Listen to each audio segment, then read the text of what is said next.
And we're back. Missing one member this week, but tis fine. Um, anyways, last time in the previous session, not much really happened. You guys spent a great deal of time in the city of Springfield, shopping at the various shops and doing a number of things, while also staying under the roof of the gnomish family, the Galthors, who allowed you to stay within their barn for the time that you were there. Um, and during that time, Kellicks tend to stay around that house, helping them with any uh, chores they may have around the place while you guys did your studying and shopping and searching and other things. And after your time there, you decided to trek out, heading westward towards the city of Red Hill, where you were. Some of you were in hopes of possibly running into Aurora, while others were uh, in pursuit of other things that might be beyond the city of Red Hill, into the mountains. But you had all found a place to stay for the night, um, gathering within your various rooms. I don't know if we talked about how the rooms were, or like who was in what room, stuff like that. I think we briefly went over it. I think it was a very brief thing. If not, like we can kind of figure out like how about we do that now? Who's in what room? I know that Jotun is with Calder. I think I'm usually with Kellick. You're usually with Kellick. Yeah, I think that's usually how that works. And then Kosho has been hanging out a lot with Kellick because he's had to spend 2 weeks with him, just him and Kellick traveling around. But I don't know what Kosho would want to do. I mean, I'm not very big. I don't think that much room. So No, yeah. Kellick. Kosho isn't shy, so it's Yeah. basically with whoever Okay. or whatever. he goes Whatever's very available. modestly, so we can fit 3 people in a room. That's not that bad. Yeah. For some reason, I thought this was the other campaign, the Academy. He's like, what the fuck? It's like, I don't remember Kellick and Kosho being here. Oh, wait. Yeah, I was like... Crossover episode. episode. You were talking about rooms. I was like, boy, you know what rooms we're in. Like, what are you talking about? You're the one that came up with the arrangement. You're the one who gave us our room assignments. It was like, wait a minute. We're not at school. We're traveling. Shit. Shit is... Please let this be a normal field trip. With the friends? No way. No way. Copyright. Cruise it on down Main Street. Yeah. All right. Well, let us begin with the night of rest that you all acquired. I will say, Yotan, when you were with Calder, before he ended up going to bed, there was a knock on the door, and upon him entering, the familiar Eric Cochran individual in the what is it, like the mailman suit that you had seen in the city of Grandhelm, who had given Kosho and Orion packages, which were the special weapons that they had acquired from an unknown source, was at the door and handed Calder a letter, which during the time he doesn't disclose as he kind of reads over the letter, and there seems to be an aura to there's an aura to the reaction of something similar to sorrow from whatever he read within the letter. Though during the night, as you all get your rest, a vision comes over each of you. The same vision.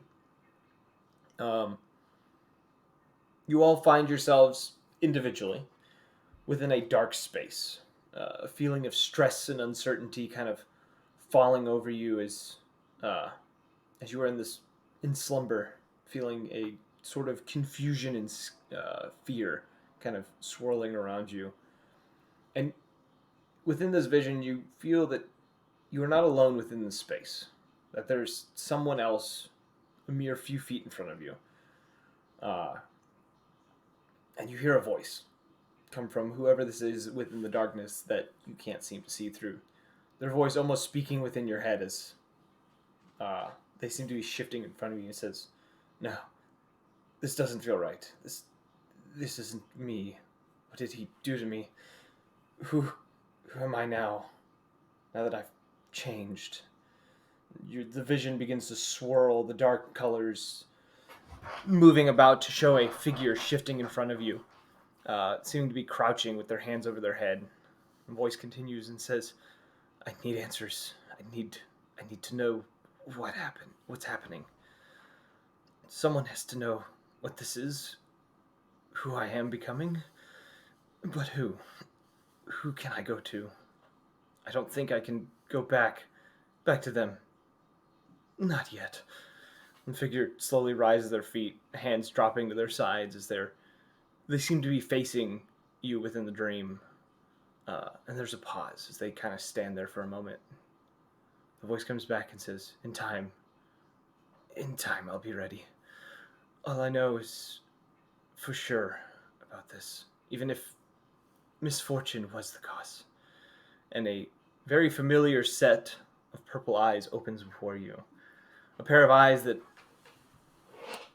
you may have difficulty remembering who this is. Eyes that you'd remember seeing often filled with fear in many situations, which are now showing this almost flame of determination as they kind of stare in your direction.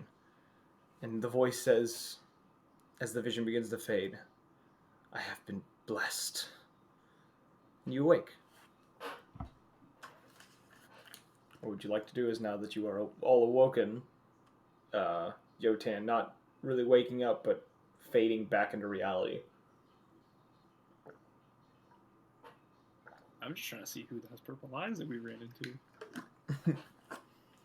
This might not be in my notes. It might be older stuff. Pretty sure Evan has notes on it, but I could be wrong. Yeah, If it's wrong, you'll eventually find out who it is. But our note taker isn't here, so I got to take my half-ass notes, which are always great. Your notes are accurate but inaccurate. They're based but incorrect sometimes. Exactly. It's like you're close, but it's enough to tell us the story. It wasn't the full story, but it's definitely part of the story. It brings intrigue, you know? It brings intrigue. You know, it's that hook that readers need. Yes. I'm just trying to think of his purple eyes. Ugh. If I'm not mistaken, you've met like one or two people that have purple eyes. I know, and I feel like I only have one written. And I don't think it's the second one. I think it's the one that I don't have written. Purple eyes. Yes, yeah, like purple irises. Rogue the Great Tabaxi back in the Blackjacks. Yeah. She had purple eyes, and then Ooh. I think there was one other character we met that had purple eyes, and I cannot remember. I forgot that Rogue had purple eyes. Yeah. But you all have awoken, and the day is yours to pursue. Yotan, within the space that you are in, you do notice that Calder isn't waking up at his normal time. He seems to still be sleeping or trying to keep sleeping. He's not really moving from his spot. I'm gonna leave him and try and join the others if they're all grouping up. Okay. You are Let him within a tavern that has like a bar and everything else, which is generally the normal place I think most of you end up meeting up anyways, is the bar. I could be wrong. Okay. Actually, I meet people at the crack house personally. You meet Drinking people at the wouldn't really crack work. house? That's where I peruse, you know? That's not a bad place to peruse. It's not a good place but... The meth 4x4. The meth 4x4. Dear Lord. Yeah, we'll The go to double a tavern. decker. Yeah, exactly. Alright, so you're Oh, dude, I have a great idea for a character if you want one, Tyler.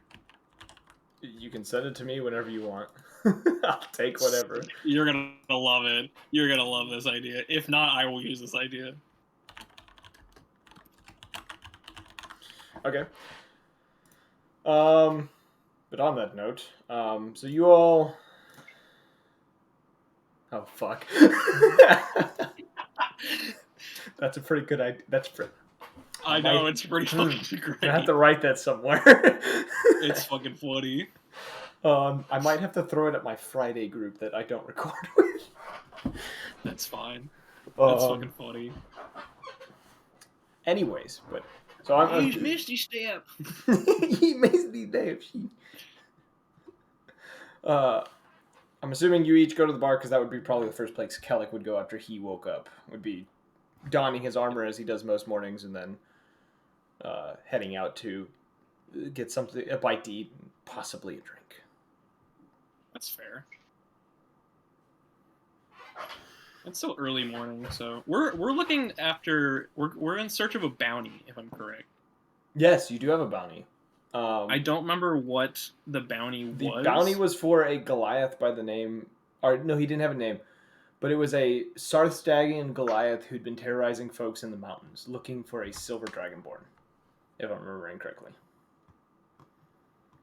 Wait, was that the thing last time where we were camping out in the woods and like Evan was out on lookout and he just heard somebody like just eating on like the best, like five guys meal that they've ever had? Listen. I will neither confirm nor deny those things correlate, but that did happen last session. I did, yes. That did happen. Okay, that was well, an event I that guess- occurred. I guess when I'm in the tavern, I'm gonna ask around for any information on the Goliath. Yeah, Any at that's all. probably good. That is what I'm Okay. gonna be doing. So when you guys enter this space, kind of moving in with Kellic and Yotan kind of joining in with you guys, kind of arriving around a similar time. The space within, there's not too many people in here. There's a couple that seem to be regulars. There's like 2 humans, a half elf, and a dragonborn that seem to be sitting about within the space. The dragonborn seems to be a black dragonborn, kind of sitting in the back corner, kind of nursing this large tanker of ale, kind of staring at it, not really paying any mind to anyone else in the room. The 2 humans seem to be talking to the half-orc bartender, and the half-elf is kind of eating a small plate of what looks to be eggs and kind of this odd colored biscuit. Probably Green not. eggs and Is it a soggy? Yeah, roll perception to see if it's a soggy biscuit. It's a soggy biscuit. When I'm saying odd colored biscuit, I'm talking it probably is not aged well. It's probably moldy. I have a question. Can I roll for either investigation or perception to find who is the most fucked up? As in, like, drinking wise? Or on That drugs? in the I morning? don't- Yes. Some Like people have understandable. issues. You looking for a drunk man in the morning? Absolutely. Called an Irish breakfast. I would say, yeah, let's do investigation. Investigation sounds good for this, because you'd be, like, looking for very, very specific details. I have a 13. A 13. Yep, 9 plus 4. Based on what you can tell, one of the humans has been drinking a bit. He's a little tipsy. The Dragonborn, you can't tell if he's experiencing like a hangover or something happened recently. He's just kind of drinking this ale or what. The half elf, not a drop. He is just eating breakfast. And the other human, I'll go talk to the. yeah, I'll the go other talk human to has the been. humans. Okay. So you approach these 2 humans who seem to be. I'll very casually sit next to them and be like, "Man, been hearing these crazy stories of Goliath. Am I right? Half orc, barkeep." Pork A. They all kind of pause a little bit. One of the humans almost seems to get a little pale at the mention of this. Oh boy. What's wrong there, fella? Looks like you've seen a ghost or a Goliath that's been terrorizing the Goliaths! town. You've seen a ghost or a Goliath that's terrorizing the town. No, it's terrorizing the mountains, is what you know. Okay, well. But he just kind of looks down at the drink that's kind of in his hand, kind of staring at the ale for a moment. the other one kind of pats his shoulder and just looks at you and just says, "He's still recovering from an injury he got from said Goliath." Well, I know a little bit of healing magic, if that would help you any.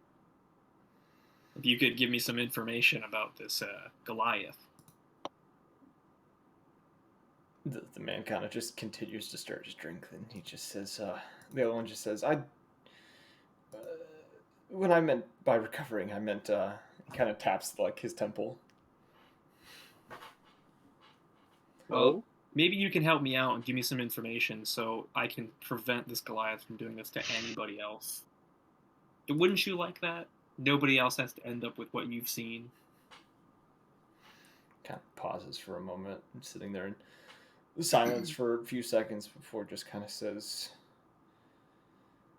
"You don't want to find him." Oh, I do. I assure you I do. Kind of looks over at you. You can see now. You can, as he's turning towards you, you can see in his eyes like the legitimate fear of the thought of this Goliath. He says, "He's not like anything you've ever seen." You want to try me? You want to test that theory? Am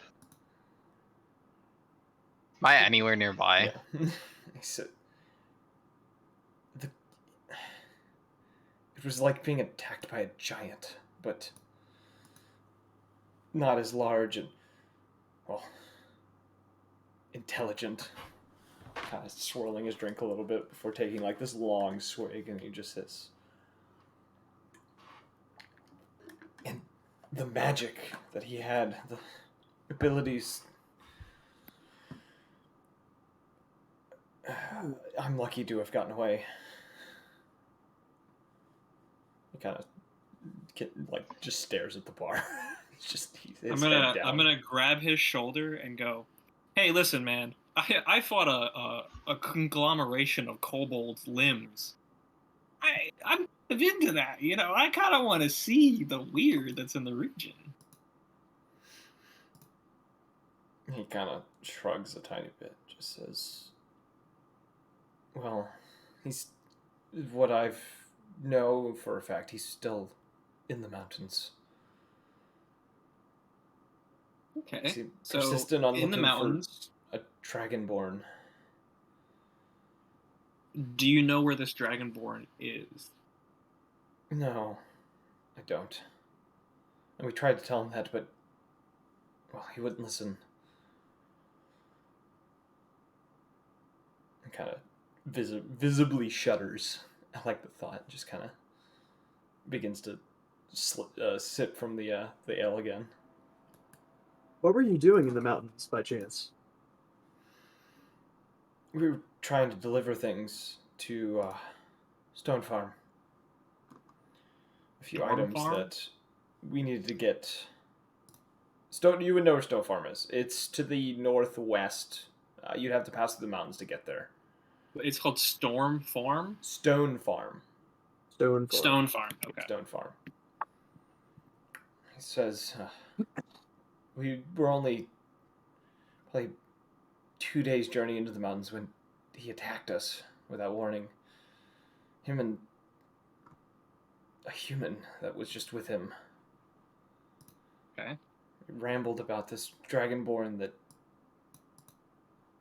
killed their leaders or something, and they wanted vengeance, and said we would die if we didn't tell him where he was.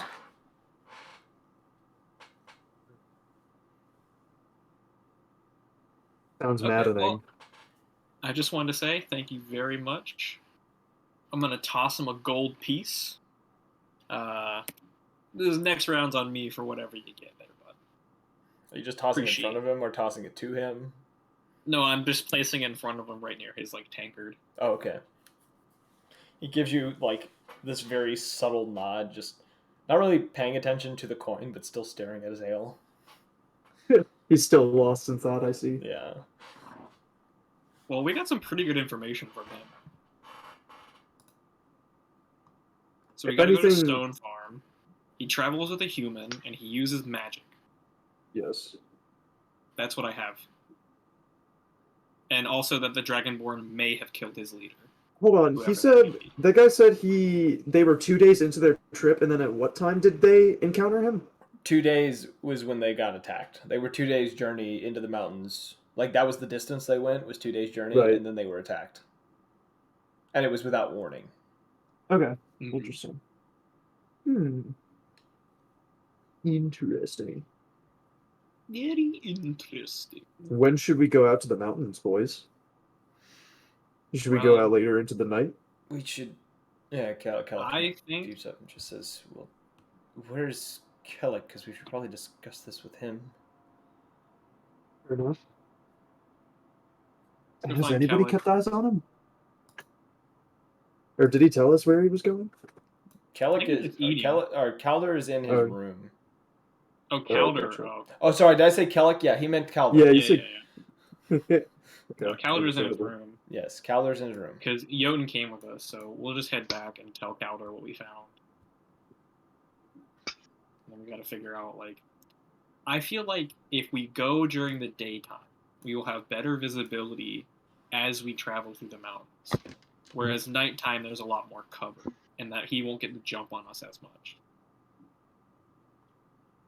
That's my thought process. Although they said they were 2 days into it, and it was kind of random, so I feel like no matter what, we're gonna run into them at some random time. So we have to be on guard. Yeah.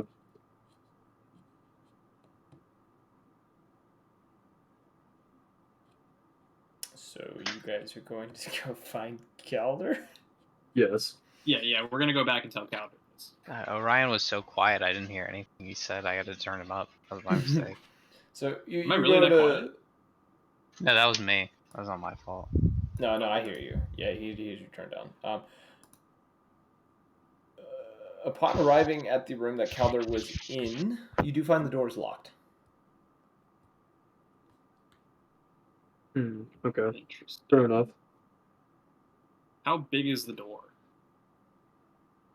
A door. It's Okay, like- so is there room underneath the door jam? Like underneath the door? probably Or about something small and inch. flat to... like an inch Yeah. of space. Okay. I mean, I guess I'm going to wild shape into something small enough to fit under the door. And what would that be? What do you have in stock?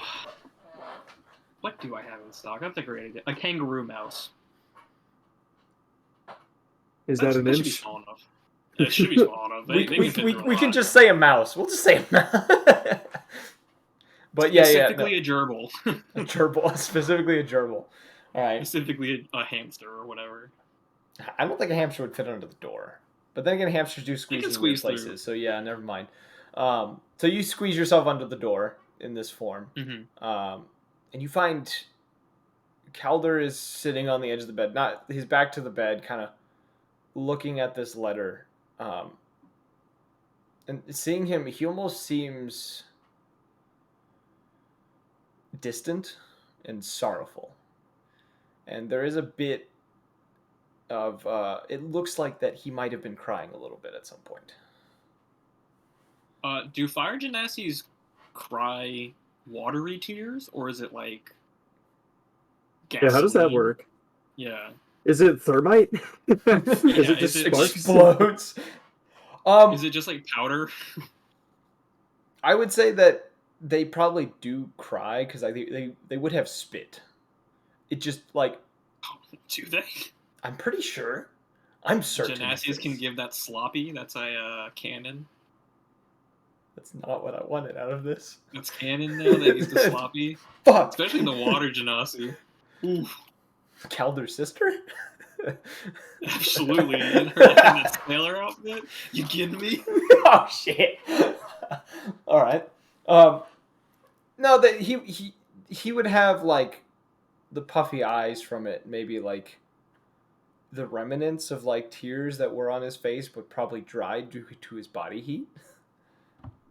Gotcha. You know how like the feel like- skin stains from crying.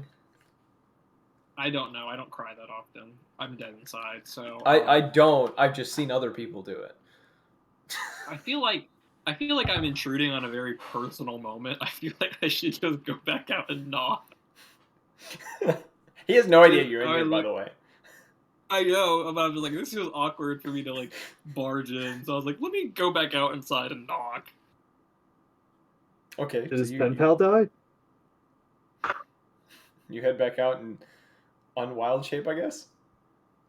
Or I could just crawl up someone like Yotan's shoulder and be like, you need to knock on the door. Wait, can I talk as an animal? That's a random question. I don't think you can, as a like even with wild shape. I don't think you can. I think it was like the restriction for it. Not really sure. I think the only way you can communicate with others is if they're wild shaped as the same animal, or if they have speak with animals on. I think that's the rule with it, but I'm not certain. But I maintain my intelligence.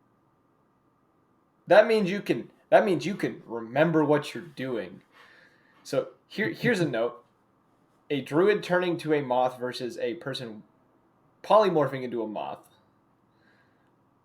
The wild shaped moth is going to be able to keep their like individuality and stuff. The polymorph one may have a task, but is going to get distracted by things like curtains and bright lights. No, it says I can't speak. Okay. Damn. It says it's the ability to speak or take any action that requires hands is limited to the capabilities of your beast form. Yeah. Damn. Yeah, that's what I Can't thought. genetically modify your voice box inside of like a wolf's body. Or a squirrel or some shit. I guess I'll unwild shape and just be like, yeah, I think we should just knock. Just knock. Yeah. Knock on Roll the to door. knock. Roll to knock. There's a long pause, and kind of no noise before you hear kind of a his footsteps coming towards the door, and he just says, "Yeah." We found some new intel on the Goliath within the mountains. Would you like to listen? And there's like a long pause for a moment. He just says, "Maybe later." Just hear Evan's voice. Dealing with something right now. I'm trying to do Evan's voice. It's not working. Maybe later. Maybe later. Maybe later. Dealing with something right now. He'd probably be practicing magic or something. Not if he's depressed. Yeah, not if he's got the blues. I don't practice magic when I'm depressed. You don't? I do. That's why I don't know magic. It's blood magic. Got him. No, just kidding. Got him. Good. Emotional damage. Bruh. Anyways, though, yeah, he just says, I'm dealing with something at the moment. And I'm going back into the proper voice. I guess we can just go through town preparing for the trip or something. Hey, you said the quarry was abandoned, right? The quarry, if I'm gonna double check my notes You real said quick on the quarry. we come upon an abandoned mining town with a quarry. Seemingly, Red Hill has yes, the quarry is abandoned, though there are rumors of people who have snuck in and have been like mining things because it was based on what the stories go for a lot of people who've been through this area. The mines were picked clean, but there are some people. There are rumors that there's still stuff down there. It's just harder to find. It just depends. I gotcha. I'm gonna turn to my group and be like, "Hey guys, Calder's in a funk. I say we go see what's in that mine and make some Scooby-Doo shenanigans happen. Maybe scare off the townsfolk for the diamonds for ourselves or some shit like that. We'll dress Jotun in a fucking tar suit and we'll be the tar monster." You know, I don't know if that's Just gonna necessarily grunt loudly. righteous. Exactly, you don't have to talk. Or maybe we'll find the remnants of, like, the Goliath's lair in there or some shit like that. I don't know. We have some downtime, so I think it might be interesting. I'm ready to fight this Goliath. I know you are. That's why I was like, I can't wait to see that battle. They're just grabbing each other intensely. Two barbarians I fighting. can't wait. Just, I can't wait. He's looking at me I'm gonna go to the menacingly. mine. I Get just some pictured cool two stones. I pictured two barbarians. Like the fight would start with like this intense staring contest, and then one of them would blink and just get pissed, and they just start punching the shit out of each other. Or they get very aroused. Oh, Like, finally a worthy opponent. I would like to use rage, Ingboner. Anyways, so you guys are planning to go to the mine? Yeah, Yes. sure. Should one of us? Oh, actually, I don't know. I'm gonna ask Kellic. I'm like, hey, Kellic, do you want to come with us? If not, that's cool. I don't know how you are with caves. Up to you, bud. And if you don't want to come, you can stay with Calvin and let him know where we are. Well, you know, I just realized. Here, is Calic gonna say anything? Kellic was just gonna. He just kind of shrugs and he just says, I don't think there's any reason for me to stay here. Okay. So I'll stick around. Cool. Maybe you can help me find a cool stone for Jabbers whenever we see him next. Shiny stone. The mentioning of Jabbers almost seems to like attract his attention on this idea. Kind of gives you a nod. Kind of that like ears perk, like when you say the name Jabbers, like ears perk up a little bit. Imagine like a dog. He's a dog. Kellic is literally a wolfman. I know he is. That's why I said it. I think it's funny. So I guess Bro, I'll I know he loves the shinies. I played fetch with Kellic once. It was great. I had a boomerang.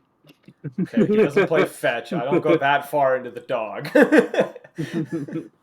So I have a question that you've already answered, but I'm still confused about. If you don't mind clarifying, how do you do the 2 attack thing again? How do you do it, like specifically? What do you mean 2 attack? If you have 2 attack actions. It's you roll. It's your 2 attacks or your unarmed strikes or your weapon attacks. Yeah, that's what I'm saying. Is as a barbarian, I have 2 attacks, but you said you did it a different way instead of having 2 different attacks. No. Your whatever your grip attack is, the vice grip, it takes a full action instead of being able to be used twice in an action. Is what we talked about. If you are unarmed striking, like punching or using your manticore claws, you can do 2 attacks. If you're doing vice grip, it's just the vice grip. That's what we talked about. Yeah, because I would be holding someone down. Yeah. Because you're technically taking the grapple action, which is 1 action and you don't get the attack with it. But you do damage with your vice grip, so it's better. Alright, boys, so you guys are going to the mines? Yep. Alright. Yeah, I think we have just about enough supplies, correct? Do we have enough rations? Do we have I can't imagine we'll be down there for that long. I'm just thinking like an afternoon. We get lost for like 8 years, just like I've been in the mines for the last 8 years. I just want to make sure we have a few torches or whatever laying around. We come out of the mines like level 20. Calder's still, yeah, exactly. Absolutely fucking. I have a torch. I have a torch, water skin, some rope. I have 1 day worth of rations. I have 2 potions of healing apparently. Cool. Bedroll. Some random shit. I think you guys should be good on rations. You did restock and stuff. And I think most of you have dark vision. Pretty sure. I think Kosho does not, but he's the only one. I have dark vision for 120 feet. I can also become a bat. You know?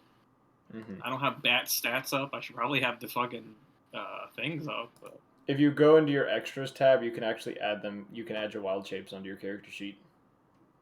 The bat stats. The bat stats.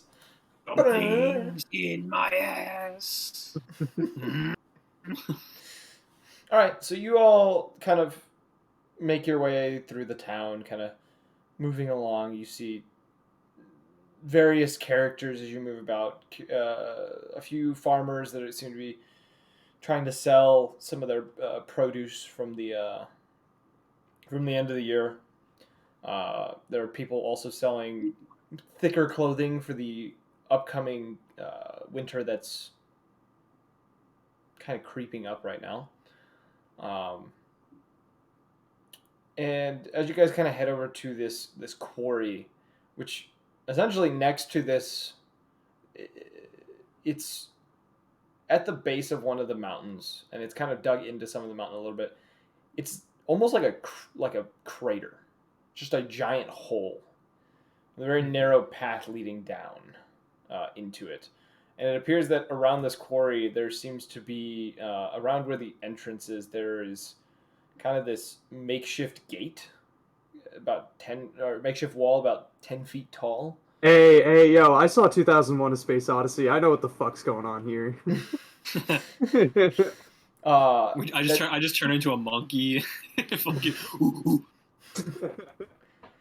ooh. that seems to the gate itself seems to be locked with a chain, though it does appear that the two kind of large wooden doors that seem to be held together by this chain seem to have been pushed apart at some point recently a little bit, that a very small individual would be able to squeeze through.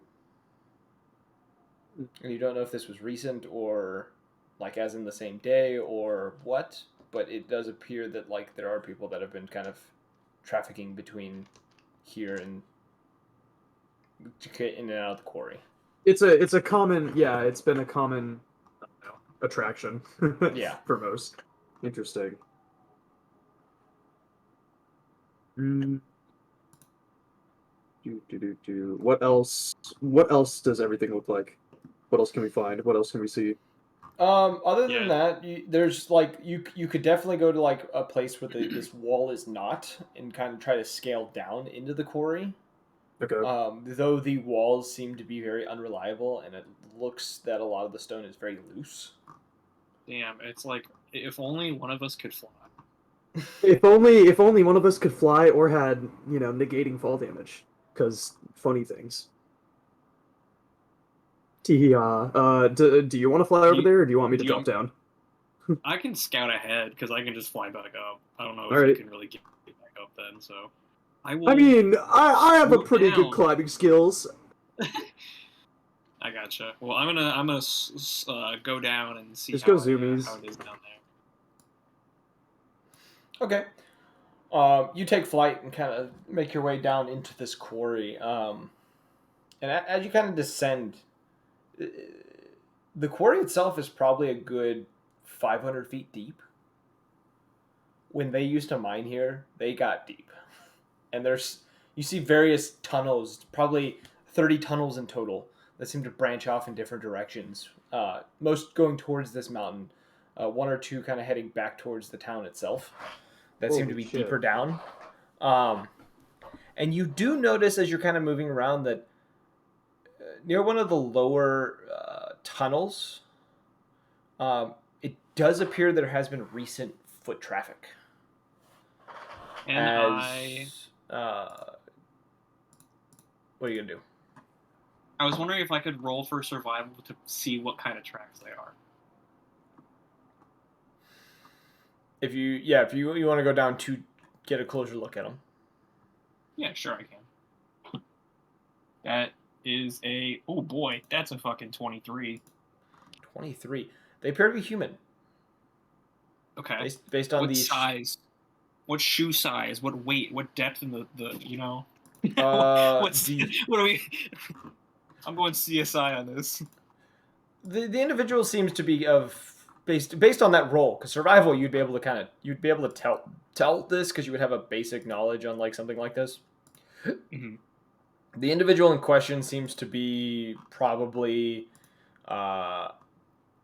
you'd probably say around 6 foot in height, based on how the considering the number of tracks that you've probably followed in your lifetime. It seems like this person probably is about 6 feet in height. Most likely they don't seem to be a very big individual, as in like weight wise, and they seem to move with kind of a purpose and a kind of a speed to them that like makes it so the tracks are a little lighter than some others that might have gone So through. they're actively trying to cover their tracks. Yeah. Cool. I'm going like to. they're trying to be light. It's a light-footed individual, pretty much, is what I'm kind of going for. Okay. I'm gonna go back to the fork in the road. I'm gonna make a mark of which hall that the tracks were down, like a little arrow, and I will fly back up and tell them what I found. Okay. All right, fellas. Here's what we're looking at. I found some tracks, 6 foot tall, solid 190 at least, in a rush. Became a miner all of a sudden. Light-footed individual. I didn't really see too many other tracks other than that one path, but when you get to the bottom, which is about 500 feet down, it splits into a lot of different paths. And my cursory glance, I only saw those tracks. So we could go down, although I have no clue how we're going to get Yotan up or down, and follow the tracks. Or we could just, fuck around and leave. I could hold the rope while you guys lower yourselves, while you tie it around yourselves, and so you know where to go back. You know what I mean? We have a lot of rope. Are you gonna stay here is and not come with us? I mean, I can't go in, can I? Yeah, that's what I was wondering. There's a gate with a chain on it. Is pretty much what's preventing you from getting in. It's a wooden gate with a chain.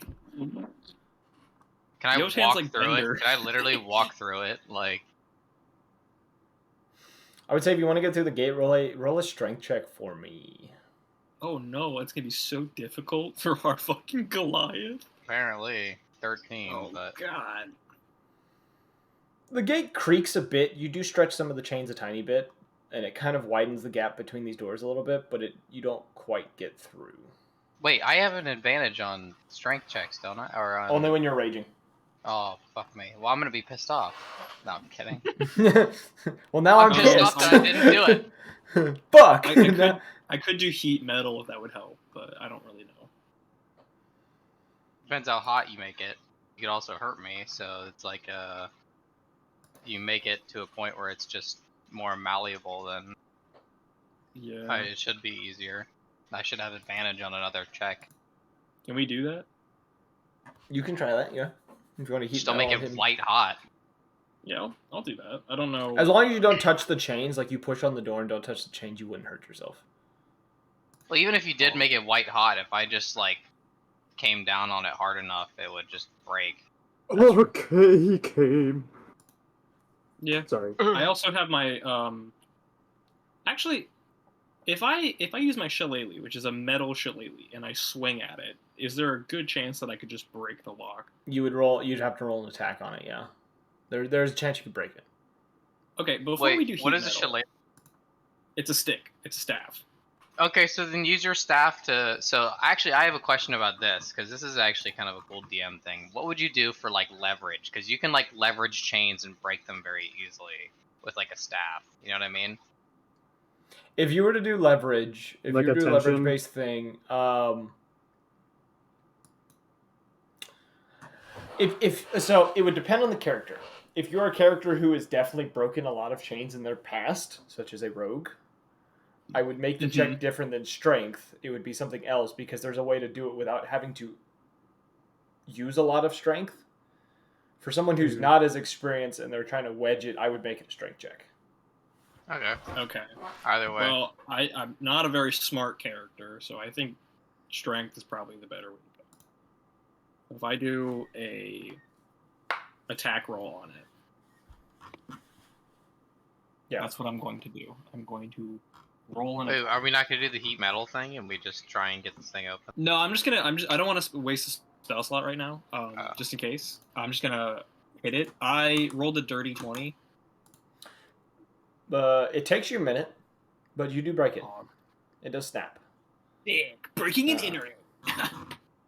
Favorite thing. It takes a little bit of work, but you do manage to break it. Sick. With like this loud crack, like the chain kind of splits off and the kind of falls onto the ground. One of the doors just kind of swings open in the wind. Can I flex really hard and go, iron sharpens iron? Yeah, you can do that. I'm not gonna make you roll a check for flexing unless it was like a contest. I really wish I could just momentarily turn into a giant, but I don't want to waste it. I guess we can head down. Yeah. All right, so I'm you down all to descend. head down. You guys had a fighter with you that could have tried, but he has a glaive. Oh yeah, I forgot about that. I mean, I have a fucking metal stick. I feel like that's like the perfect thing. Just like put it in the lock and you pop it. I could use the funny dragon fists on it, but it's alright. It's alright. Funny Yeah, what if dragon you just fist. punch the lock? Dude, if I had gotten a nat 20, I feel like I could have humped that thing open, honestly. Oh, it would have been Your like a erect- single-handed, like grabbed it and kind of like yanked the chain and it just snapped.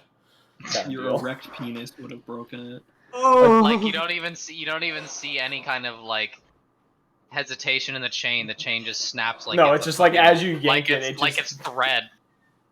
No, you don't even touch it. You just air thrust, and it just pops open. I reach for it and it shatters like glass and just turns into a million pieces. Can I seduce the lock? Can I see? Hey, baby. What are you, Johnny Damn, girl, Bravo? what you doing? Why you all uptight right now? Come on now. Ha. Can I fit my key in your keyhole? What you doing in this mine, girl? Come on now. I can take you away from all this. I can take you away from. I'll push your pins just right. The lock takes 8 points of psychic damage. Og. All right. Yes. It just melts. Fucking go! All right. So, you guys head down into this mine. I assume you're taking them to the footsteps. Yeah. All right. You guys get down to the bottom, and you do find the mysterious footsteps left behind by some individual who clearly has been moving through. You are now in front of the footsteps. What do you want to do? Like, RP, do your thing. Wait, okay. So now I'm kind of confused. So I get the strength check. Oh, but he attacked the lock, and I was pulling on the chain. That's right. Okay. Yes. I was just confused because I was like, if I'm strong enough to do it, if he's strong enough to do it, then I should be strong enough to do it, and Like not have passively? to roll, right? Yeah, exactly. That's what I was thinking. What's your passive? You strength? you weaken the lock, or you 20. weaken the chain when you did it. That's why, even though you rolled low, you just didn't break it. You weakened it, and it bent. It just didn't break under your pull. Well, no, Barbarians, I was just, but yeah, that doesn't Yeah. answer my question. I was just No. wondering what. yeah. Barbarians can have off days too. Your check was a DC Okay. 15. That was pretty much it. Okay. You were just underneath. Damn, bro, hit arms day more. Iron sharpens iron, am I right? Barbarians have off days too. I don't want to get that. Barbarians never have off days. That's literally against their character, you know? It's like my rogue having off days, like rolling a 1 on a stealth check, like shit.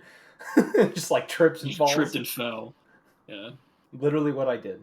I did that exact Alright, thing. But yes, Yeah, it's just like it's just hard to envision like an off day with strength. It's not like your strength goes anywhere any particular day. You know what I mean? I've had an off day. Oh yeah, strength. sorry, I was lifting yesterday and my fucking pecs are hurting, so I couldn't break it open.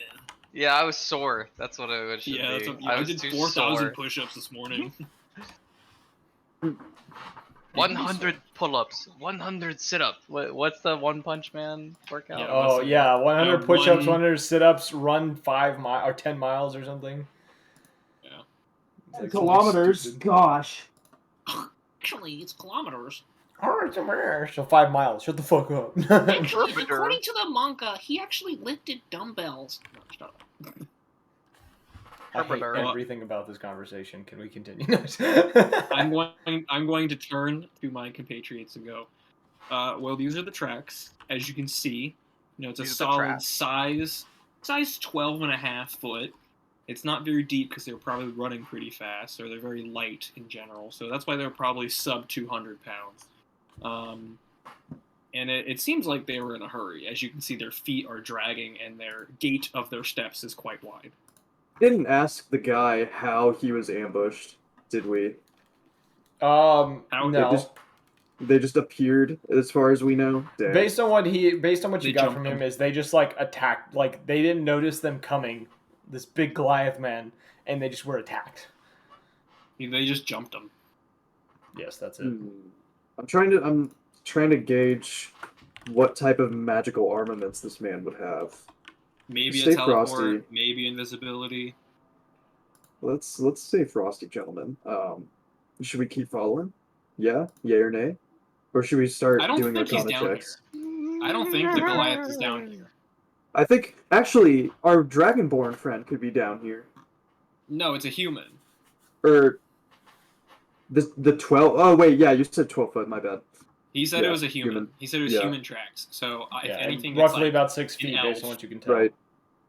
It's probably a regular human or like an elf of some kind. Yeah, it's humanoid in the sense of they're wearing shoes. I mean, And you might as well go find this person. Ask them if they know anything about the giant stuff. I mean, if anything, it'll be Unless there's some strange creature who Yeah. has human-like feet, but body is disgusting He's just to look at. he never does leg day. He's just tiny in the legs, but he's like huge upper body, barbarian. Such Yeah, and it's some hideous monster that's like, My name is Mr. Olympia. Flexes his muscles. I use Synthol. Yeah, dude, this is all natural. Definitely not steroids. Mm-hmm. Well, I guess we're gonna follow the tracks. Yep. Totally down. okay, so you guys. I feel like we're having this conversation as we're following the Yeah, tracks. so you guys are like walking into this cave. Do all of you have dark vision, or who doesn't? I do not. You do not. Does Yotan We have have a dark torch. vision? We have a torch. Okay. You light a torch and kind of head in. It's not hard to light a torch. You guys have the tools. I know you do. It's in your backpacks. I mean, I am literally a fire druid, and also there's rocks nearby, so making a spark probably not too hard. No. So you guys enter this tunnel that seems to be heading like deeper towards the mountains, kind of moving along, following these footsteps down this singular path that seems to go on for quite some time. You probably walked for almost a good hour of just walking through the darkness before you come across a fork. I'm gonna have you roll another survival check to see if you can still track the footsteps, because the ground would be becoming harder in this point. Okay. So the tracks would be a little less noticeable. Wow. That's I should. You know what? No, I do not respect this role. Someone could give him advantage if they don't roll. Like if one of you wants to help him, he can give him advantage. I got 14 okay. on my first check, so if you want me to roll again, just let me know. I mean, might as well. Might It's as an well. option. What check is it again? It's a survival. I Okay, got survival. a 24. All right, Cool. yeah. You are able to follow the tracks, continuing down. It kind of moves. The footsteps seem to go to the left passageway, which seems to kind of rise upwards a little bit. And as you guys keep moving, I'm gonna have you roll a perception check, because I want to see. I'm there's multiple checks here because you guys are traveling through this thing. Roll a perception check as you guys continue on, reaching this large kind of cavernous area. Part of which seems to be dug out. The part of it seems to be natural. That's What was that roll? 18 for me. An 18. I got an 18. I I got got a a 19. 15 plus 3. I got a 19. I got a 13. So all pretty high. 19-inch dick. For a brief moment, Orion, you Wait, do I didn't get the notice- highest roll though, did I? Not Orion, Yotan. Yosin got the highest, yeah. By 1.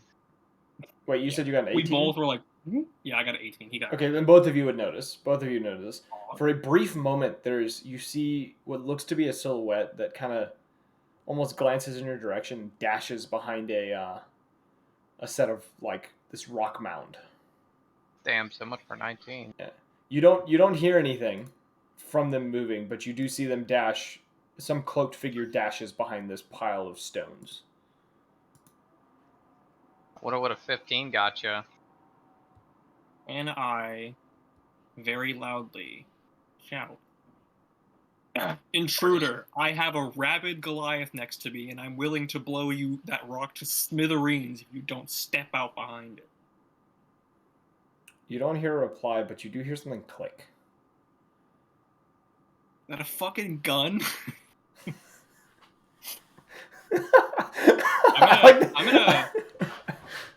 I'm gonna ready pulling my out a crossbow gat. just in case. Yeah, I'm gonna ready my crossbow just in case. Cool. Hold on, how far away is this person from us? They'd be outside of your torchlight, so roughly probably a good 80, 90-ish feet. Damn. Wait, he was a shadowy figure, and it was like 80 feet, even though I have dark vision of 120. Like you couldn't wreck it. Like you didn't get any details. It was off like out of the is what I'm corner saying. of my Yeah. eye. Like when you saw him, you saw his outline. It wasn't much else. When it comes to dark vision, it's in like black and whites. My bird senses were tingling. Yeah. It's a matter of, with dark vision, you don't really make out details. You just kind of know there's things there. Just so you know, my notes say, a shadow dashes behind a rock. He pulls the tool on us. the tool. The gat. But you guys are standing where you are. Kellic is now ready, even though he didn't see anything. Can I get Kellic to bark? You could ask him. Hey, Kellic, little sidebar. Can you, like, snarl or, like, bark and, like, pretend you're rabid? And then I'm going to turn to Jotun. Jotun, I know you don't talk, but, like, maybe a little bit of a bark? I'm going to roll a performance. I'm just going to very slowly turn my head towards him, like... Can it be intimidation? Obnoxiously. Kellic makes a very convincing, kind of almost rabid... That's fucking great. Just begins snarling and like gripping. Was that a dirty 20 or a nat 20? That was a dirty. Oh, okay. He has a nat 20. He has a +6 in performance. Oh, thank God. Okay. He plays a viol. He has to be somewhat good at performing. It's a fiddle. Yeah, like a dog. I hate you talking to my character that way. All right, so does the snarling help us at all?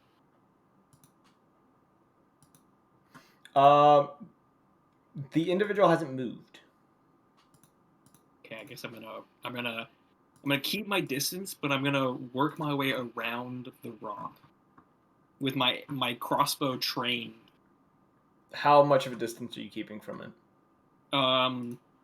However far I can keep it. Okay, yeah. So within this cavern, you could probably keep a good 70 feet, ish. Then I will keep it as far as I can.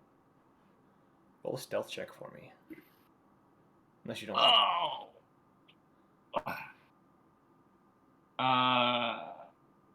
If I'm gonna make noise. I'm gonna like clap and make noise and try and get his attention so that.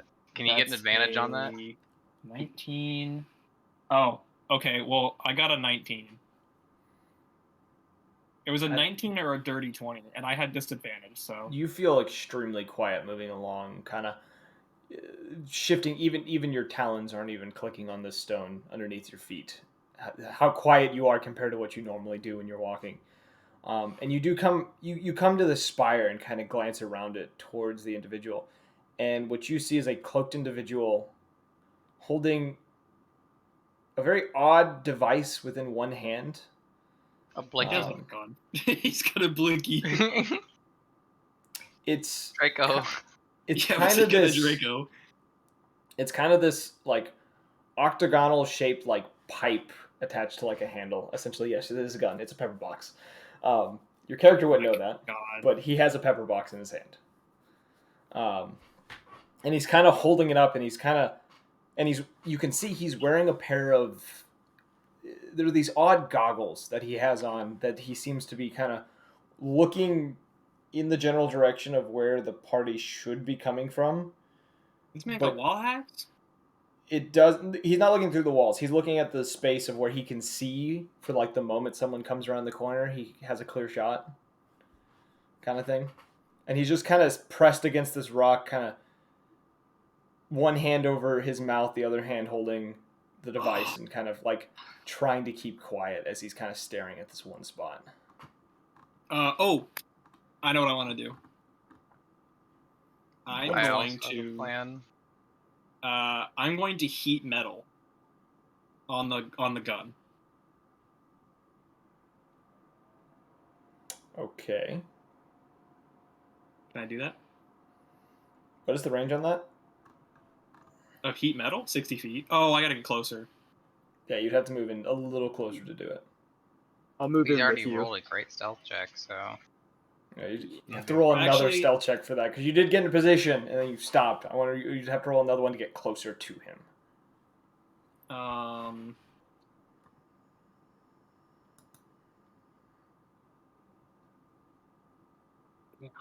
trying to figure out what I want to do here. I have an idea. I could do plant growth, so it would be difficult for him to run away. Block any exit he has for sure, because I have an Then idea. I will cast plant growth. Okay.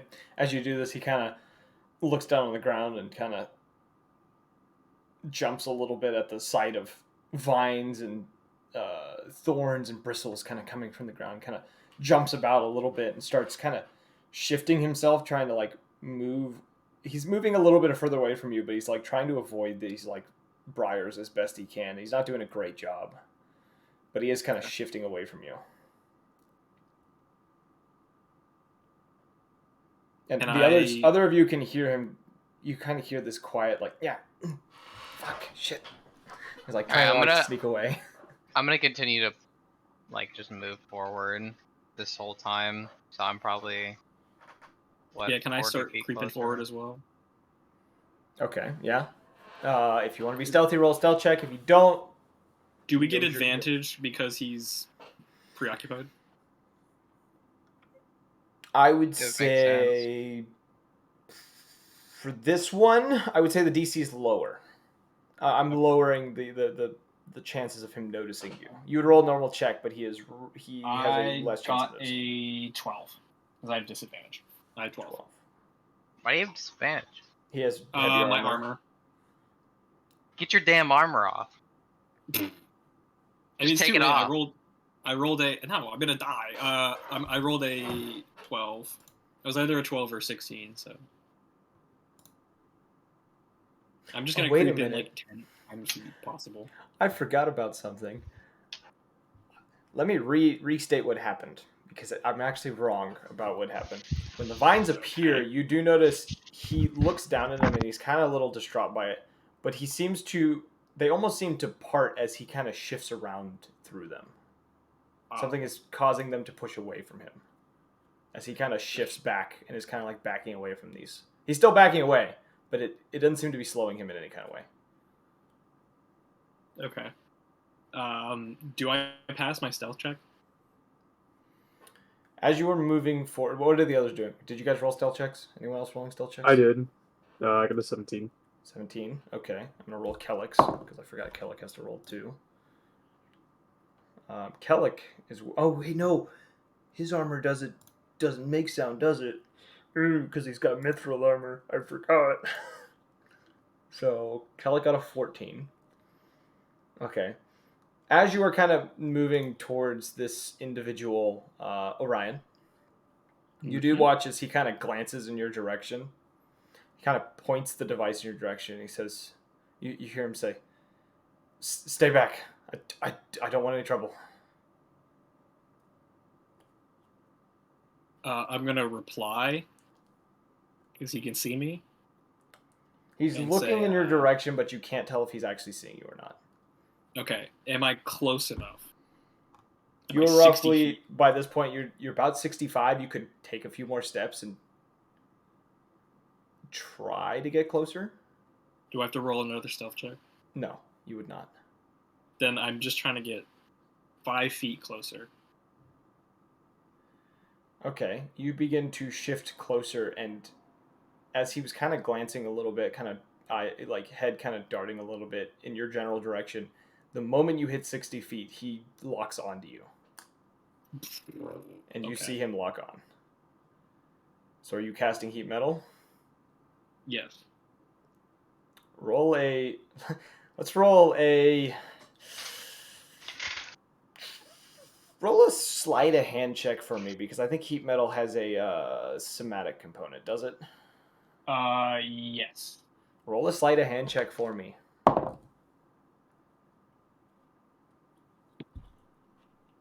Oof, not a great roll. Okay, I got a 19. 19. It was a 19 or a 6, but I have advantage, so. You do manage to you see the gun beginning to heat up, but the moment it starts turning orange, you hear a loud bang before there's a sharp pain in your shoulder. And you take 14 points of piercing damage. And as you do this, he shouts, he says, "Stay back, I'm warning you." And he's starting to like back away. His gun's heating up. You do notice it's the barrel heating up, not the grip. And he is going to fire a second shot. That's going to hit. And you take another 8 points of damage before the gun explodes in his hand. He has no more weapon. The gun explodes and he gets thrown backwards, like a good 5 feet. Is he prone, or is he just against the wall? He's kind of he kind of stumbled, and he's kind of on his hands and knees a little bit. He's not prone, but he's like a bit down. And he's holding onto his face. I mean, yeah, he did just get exploded, so. You hear him kind of cry out in pain as he stumbles away from you. Bits of blood you see dripping onto the stone at his feet. As he's kind of like stumbling about, kind of holding on to one side of his face. What are the rest of you doing? As you hear this loud bang, or two loud bangs before there's a third, louder explosion. At this point, we're all 60 to 50 feet away from him. The others, you guys would have been moving forward while this was happening. You probably would be roughly about 50 feet. 50 feet, okay. Dang. That's 5 feet over my walking speed. Oh well. I was going to suggest I try to run up to him and stun him, or try to inflict paralysis, or one of the funny status effects that I have, but he's too far. So I guess I'll just keep walking. If he tries to shoot at me with another gun, I'll try to deflect it. Do you want me to heal you, by the way, Mr. Man with the bullet wound? Mr. Man who just got shot twice. Twice, yeah. If you're not doing anything, sure. Yeah, it's like in like one shoulder. You've taken 2 rounds to one shoulder. It's like I'm technically busy. the de facto healer. I'm technically the de facto healer, so I feel like that falls to me. But like, sure. Oh. I mean, I have 2 healing potions and 2 healing spells. Yeah, but I'm the cool guy who hits people with my pea hands, and then they get healed. You know. Yeah, I'll give Say you with some your pea hands. You want my piss? Dude, fuck yeah. What do I need to hit him with? Flurry of blows? You have to flurry of blows me? I'm pretty sure, yeah. Yeah, flurry he's like, blows you, and it fucking he's like, heals here, you won't feel the pain in your leg anymore, because I'm gonna beat the shit out of your chest. He's like I'm pretty sure, right? Just like popping shit back into place. Yeah, where's Hand of Healing? Fuck. How far can you? Well, I'm just, when you aren't I? He just slaps the back of your neck really hard and like. As an action, spend 1 key point to touch a creature and restore 1d6 plus 2 hit points. When you use Flurry of Blows, you replace one of the unarmed strikes with the use of this feature. So I could attack him potentially and then go back to you, or I could just go onto you and do I think we should Flurry of Blows. We should talk to him first because I feel like he's probably not going to like do anything else. Yeah, let's just roll up on him, gangster style. He's kind of like scuttling on the ground a little bit, like not prone, but like holding on to like a bleeding face as he's kind of like moving away from you. You all just keep moving towards him? I'm gonna keep my distance because I'm a ranged character, but as you guys kind of like make closer range, he does kind of look. As he kind of turns his head and it lets his hand fall, you see one of the lenses is actually like of the goggles he's wearing has cracked, and some of the shards seem to be lodged in his eye. We just lost Kosho. I'm just gonna be like, all right, listen, guy, we can heal you, but you have to promise to not attack us. You watch as he's kind of like still backing away. His hand kind of like holds forward, and this tiny little crossbow pops out, and he just says, "I said, stay back. Why are you down here?" We were just curious adventurers. We went going on a into roam. this mine. We're literally just here for our own intrigue. Nobody sent us. Now, if you don't put that down, I'm going to burn you to a crisp, and my friend over here is going to rip you in half. Can I roll an intim check? Win. Can I also roll an intimidation check? Well, with what's happened, due to you blowing his eye out, technically. Can I do it anyway? Sure, if you would like to. He kind of looks between you guys, and you can tell that he's shaking a bit. I'm walking and you back don't know upstairs if for this. you don't know if it's the pain or if it's the fact that he's actually afraid for his life. But he just says, "Look, there isn't supposed to be anyone out here. I was being cautious because the last person who snuck up on me tried to stab me in the back." Man, my rolls are shit today. What'd you roll? 10. Wait, I want to see what I have a +9. I have a +0. Let's see what I roll. An 8. An 8. Yeah. And he's not. He's still kind of pointing it, but what you can tell, Orion, is he doesn't have his finger on the trigger. He's just kind of holding it up as like a means of like trying to keep something between him and you guys.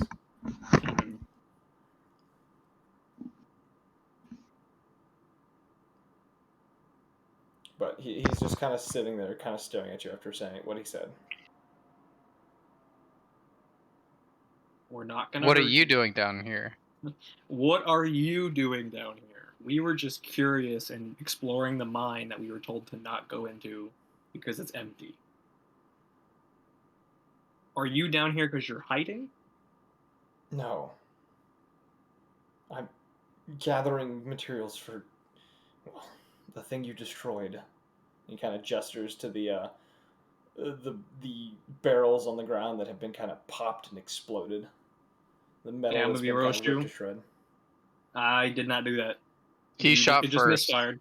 Yeah, you shot first. It misfired. That's on you, bud. There he goes again. And he shakes his head and he says, "That wasn't a misfire. Are you the sure about that? explosion in the end was after you heated the metal. I know a druid when I see one." Was it the moss that's growing on me, or was it the fact that I have a shillelagh? There were a few signs. And if you want, I will give you an up-close view in your one good eye you have left with my fucking metal shillelagh. Look, we don't need to be violent. You shot first! I was being cautious. I'm alone. You have a group of 4. You're also hiding in the shadows. As I said before, being careful. We're not supposed to be down here. Yeah, I'm sure your 2 gunshots didn't alert any guards in these echoey halls of this mine. Congratulations, you're real sneaky. Look. He kind of lowers the little hand crossbow and he just says, "I don't want any trouble. Just let me get what I need and I'll go." What do you need and who do you need it for? For me. I'm trying to collect the materials. The gun? Yes, once I get a new one. Or make a new one. Too bad I don't have that cantrip to fix stuff. It's you looking at it because it's kind of at your feet by this point. you blew out the barrels. You ever seen like a gun like explode? Oh, from, like, yeah. Yeah, the whole back blew out. The fact that his Damn. hand is intact is impressive. Like he Well, lucked out. His I hand's blew out its intact. back? It's Damn. it's burned. Like his hand is burned and scraped up, but he is fine for the most part. I thought I had a spell for that. If you're thinking of mending, it requires like an inch of material being messed up. This is more than an inch. Is it really? I don't think I have that spell either. Yeah, it's a cantrip. I thought I did. Oh, I do have it. Yeah, but he's kind of lowered his Not in my crossbow. spell list. He's lowered his crossbow though, and he just says, "Just let me get what I need, and that's all I want."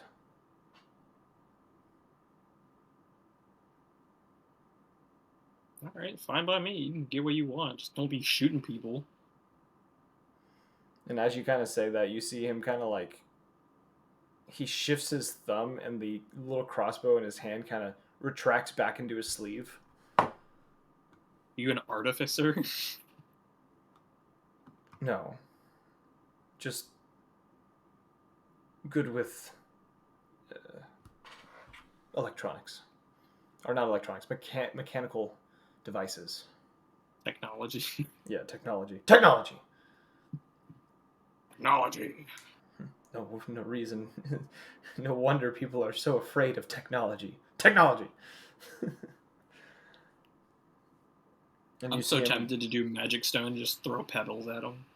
He kind of, you Fuck see, is you. like after he Fuck does you. this, he Fuck kind of you. pulls the goggles off of his face, and kind of moves over to the wall and kind of sits down, and you see him just starting to like pull these like fragments of glass from his eye, just like one by one, kind of toss them to the side.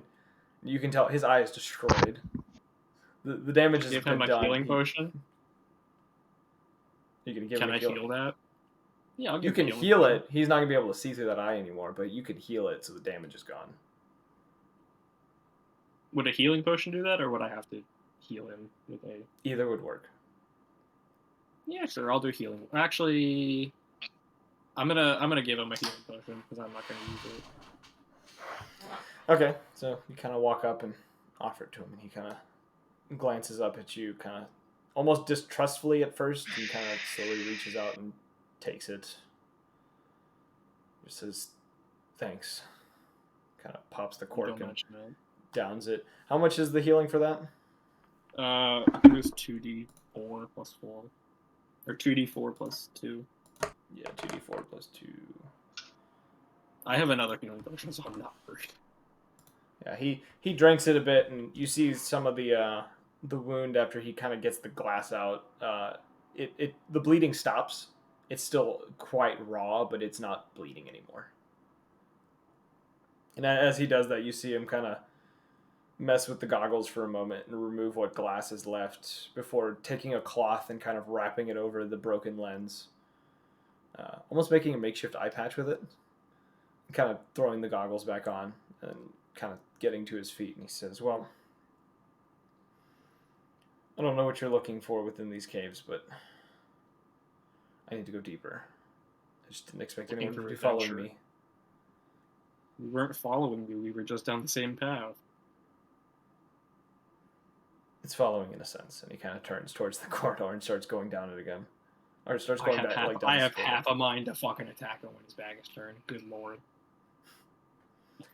Just kind of walks on into the down the tunnel. Then he wins. What do you mean he wins? He wins the encounter? The way he turned around on you so disrespectfully, if you like hit him in the back like that, he wins.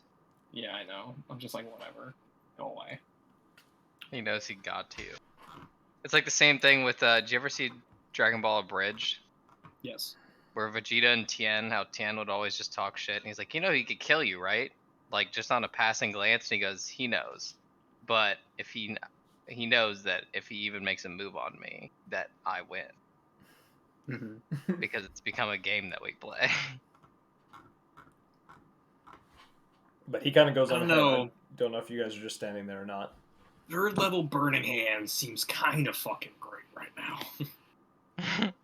5d6. Just Did we like permanently lose Kosho for the rest of this? I hope not. I really hope not either. But oh no, he went offline. I wonder if his internet went down.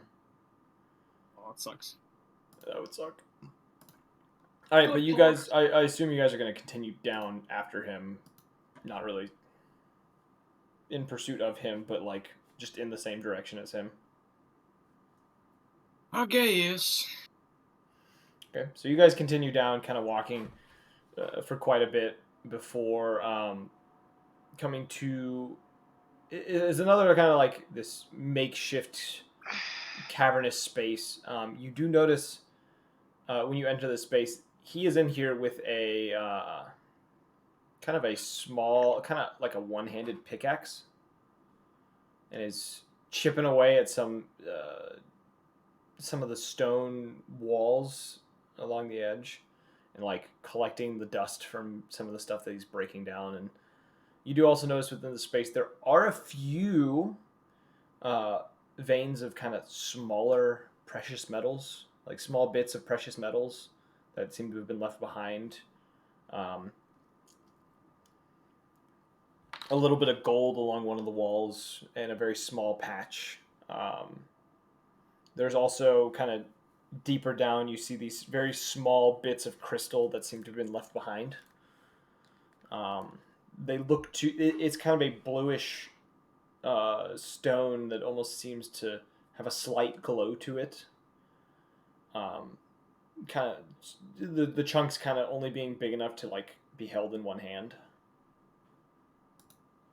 Type Can deal. we mine all that? You can attempt to mine. The crystal is just laying on the ground. It's kind of among a pile of like stones and like Maybe random let's grab the rubble. fucking crystals. And I'll use my goddamn quarterstaff and try to dig out the goddamn gold. God damn, I wish he had his bag of holding over here. I thought I did. Okay, I have so one? No, I gave my bag to wait. Did I? I think you gave it to someone might have- temporarily and then took it back. I thought I gave it to Calder. Oh, I don't have it in my inventory either. Well, shit. Then maybe you did give it to him. Or maybe you just never wrote down that you got it back. I don't think I wrote down that I got it back. Hmm. What the fuck did I have? That's a fantastic question. Wait, I have it written down somewhere.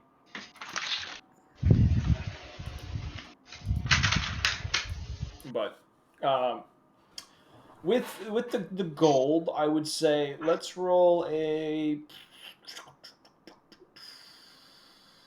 let's say athletics, because it would be you wouldn't have any experience doing this. You're just going to be kind of banging at it, trying to get it out of the wall with your quarterstaff. A 7? Okay. I imagine that being very awkward to do. So Yeah, you're kind of like beating against the wall, and this like little bits of it are coming out, like little like it's more of a dust that's coming off the wall than anything else when you're doing this. You don't get a whole lot because you get really like as you're doing this, it kind of wears on you for the amount of time you're doing it, and you get probably about you get enough that would amount to probably 10 golds worth of gold dust. I just add that to my money. I would say put it in your bag as gold dust. 10 GP of gold dust. Sure, I can do that. Because gold dust you actually can use in spells. There are spells that require gold dust. Would that just be like a custom item? Yeah, you would just do custom item. And then for the crystals, if you want to scrounge about for those, roll a investigation to see how many you can find.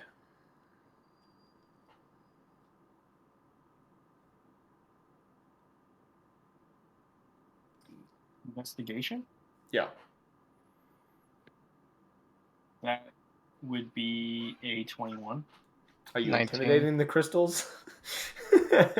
So you roll an intimidation check first. Okay, Yotan, you looking about crystals. Yeah, you looking about these crystals, you find roughly probably 7 of these kind of glowing blue crystal shards, is what they would be called. If you want to make a note of that. Again. Hmm? Glowing. Blue. Yotan would have found it, so it would have been Yotan's inventory. You would have been mining at the gold while he did this. No, I'm just observing it. Oh, you're just I'm observing it. Yeah, and I'll give it to Okay, him. so you help him point it out then. Yeah, then you put it in your Yeah. inventory. I thought I rolled the investigation. He already rolled one that was like really high, so there wasn't much. Oh, what was his investigation? He rolled a 19. Oh, I rolled a 21. Oh yeah, you'd still find the 7 kind of glowing blue crystal shards. It's called glowing blue crystal meth shards on my inventory. All right, if you want to call them blue crystal meth, whatever. And around the time that you kind of finish this up, you notice that the individual that you had encountered seems to be whatever material he's been like collecting from like some of these stones that he's been messing with. He's been putting into these kind of these leather pouches that have a little symbol embroidered on them, kind of this little flame symbol on them that he's been kind of slipping into a bag each time that he fills one of them. And in the time you've watched him, he's probably filled about 10 of these bags by this point before kind of rising to his feet and kind of, without a word, just kind of making his way back towards the exit. For him. I'm trying to think of what I had. I had a bag of something. There were 2 bags of holding among the party. I had one, but it was like a different than just like a bag of holding. It was like I had to give someone permission to take my stuff or something like that. You had gotten an attachment to it that did that. You had what's his name? Reginald. Reggie. Customize your bag. Reggie. Reginald customized your bag for you. That's what I'm remembering. Okay. Double checking Okay, Calder's so it's just a bag of holding, right? Yeah, Calder only has 1 bag of holding, so yeah, you can put yours back on, and it was your special property is it can't be pickpocketed. Was essentially what it was.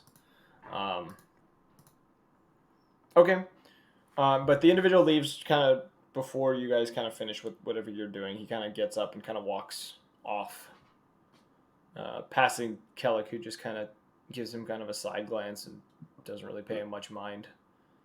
He's kind of just watching you mine away at stuff. But you do finish. It appears that this cave doesn't go much further. It seems that whatever's remaining of this cave kind of comes to like an abrupt end, as if it collapsed or just didn't get mined.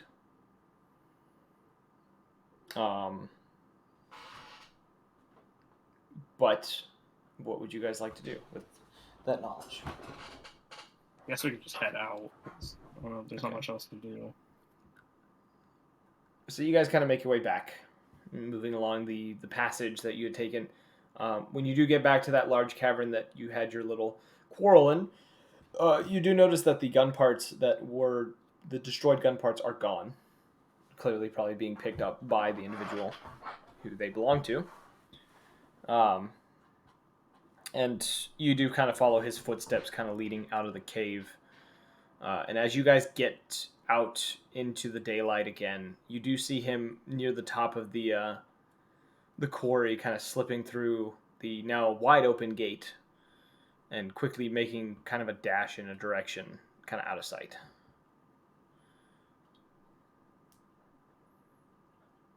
But you guys are now out. It looks to be roughly probably later part of the day. What would you guys like to do now that it is later in the day and you've done a little bit of mining? Well, I think Uh, today was very productive. I got shot twice. I got gold cocaine and blue crystal meth. Sounds about right. Let's go find the value of this stuff. We gotta see where the people have been selling it. We gotta see what I'm it is, what it does. That's what I'm I'm. actually curious about the blue crystal meth.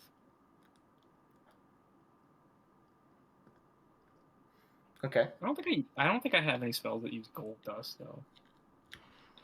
You can always sell it for the equal value. Which I'm hoping is 10 gold. But you guys make your way up back into the town. Kind of. You guys are just gonna look for like a what kind of shop are you looking for specifically? Actually, let's see what kind of shops are Well, even in the wouldn't this town. be more black market because it's illegal to have this stuff? Good point. It is technically contraband, yes. So So first we gotta probably suss something out like where that. the black market is. So we gotta go in some alleyways and find some information.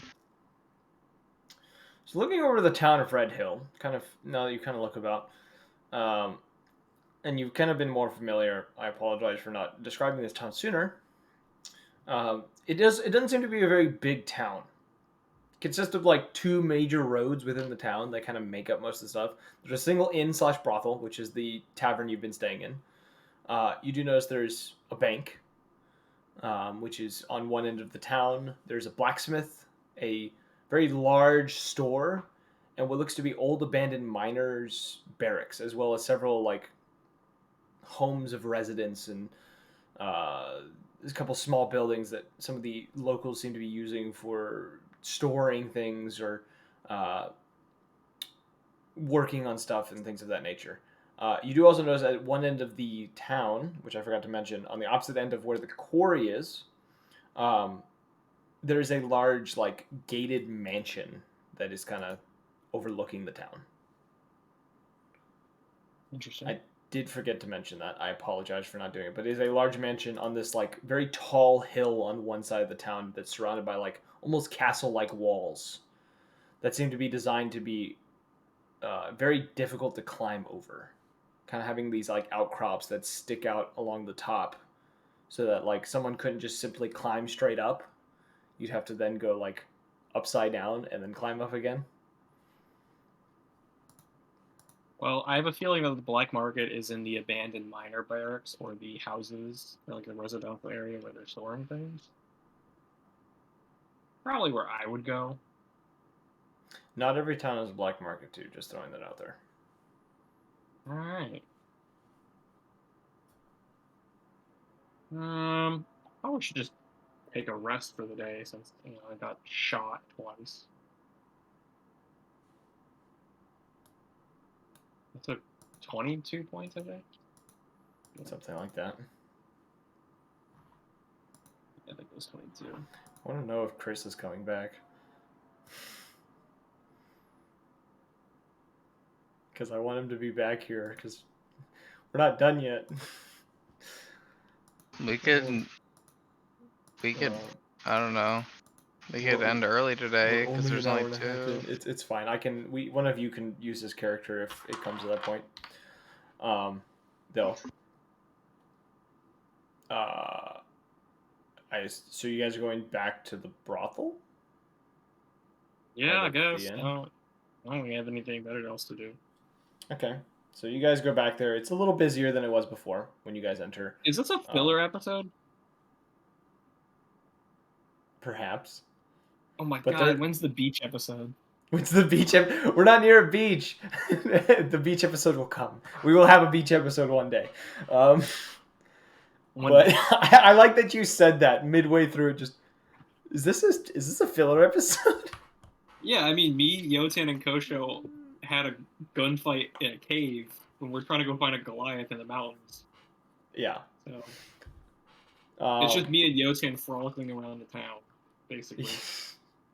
So you guys enter the brothel, and you notice that like within there's more people than there were before. There's probably like it doesn't seem to be like packed, but there are people every seat. There's like probably 10 seats in total that aren't like taken, and one table that hasn't been like occupied at all.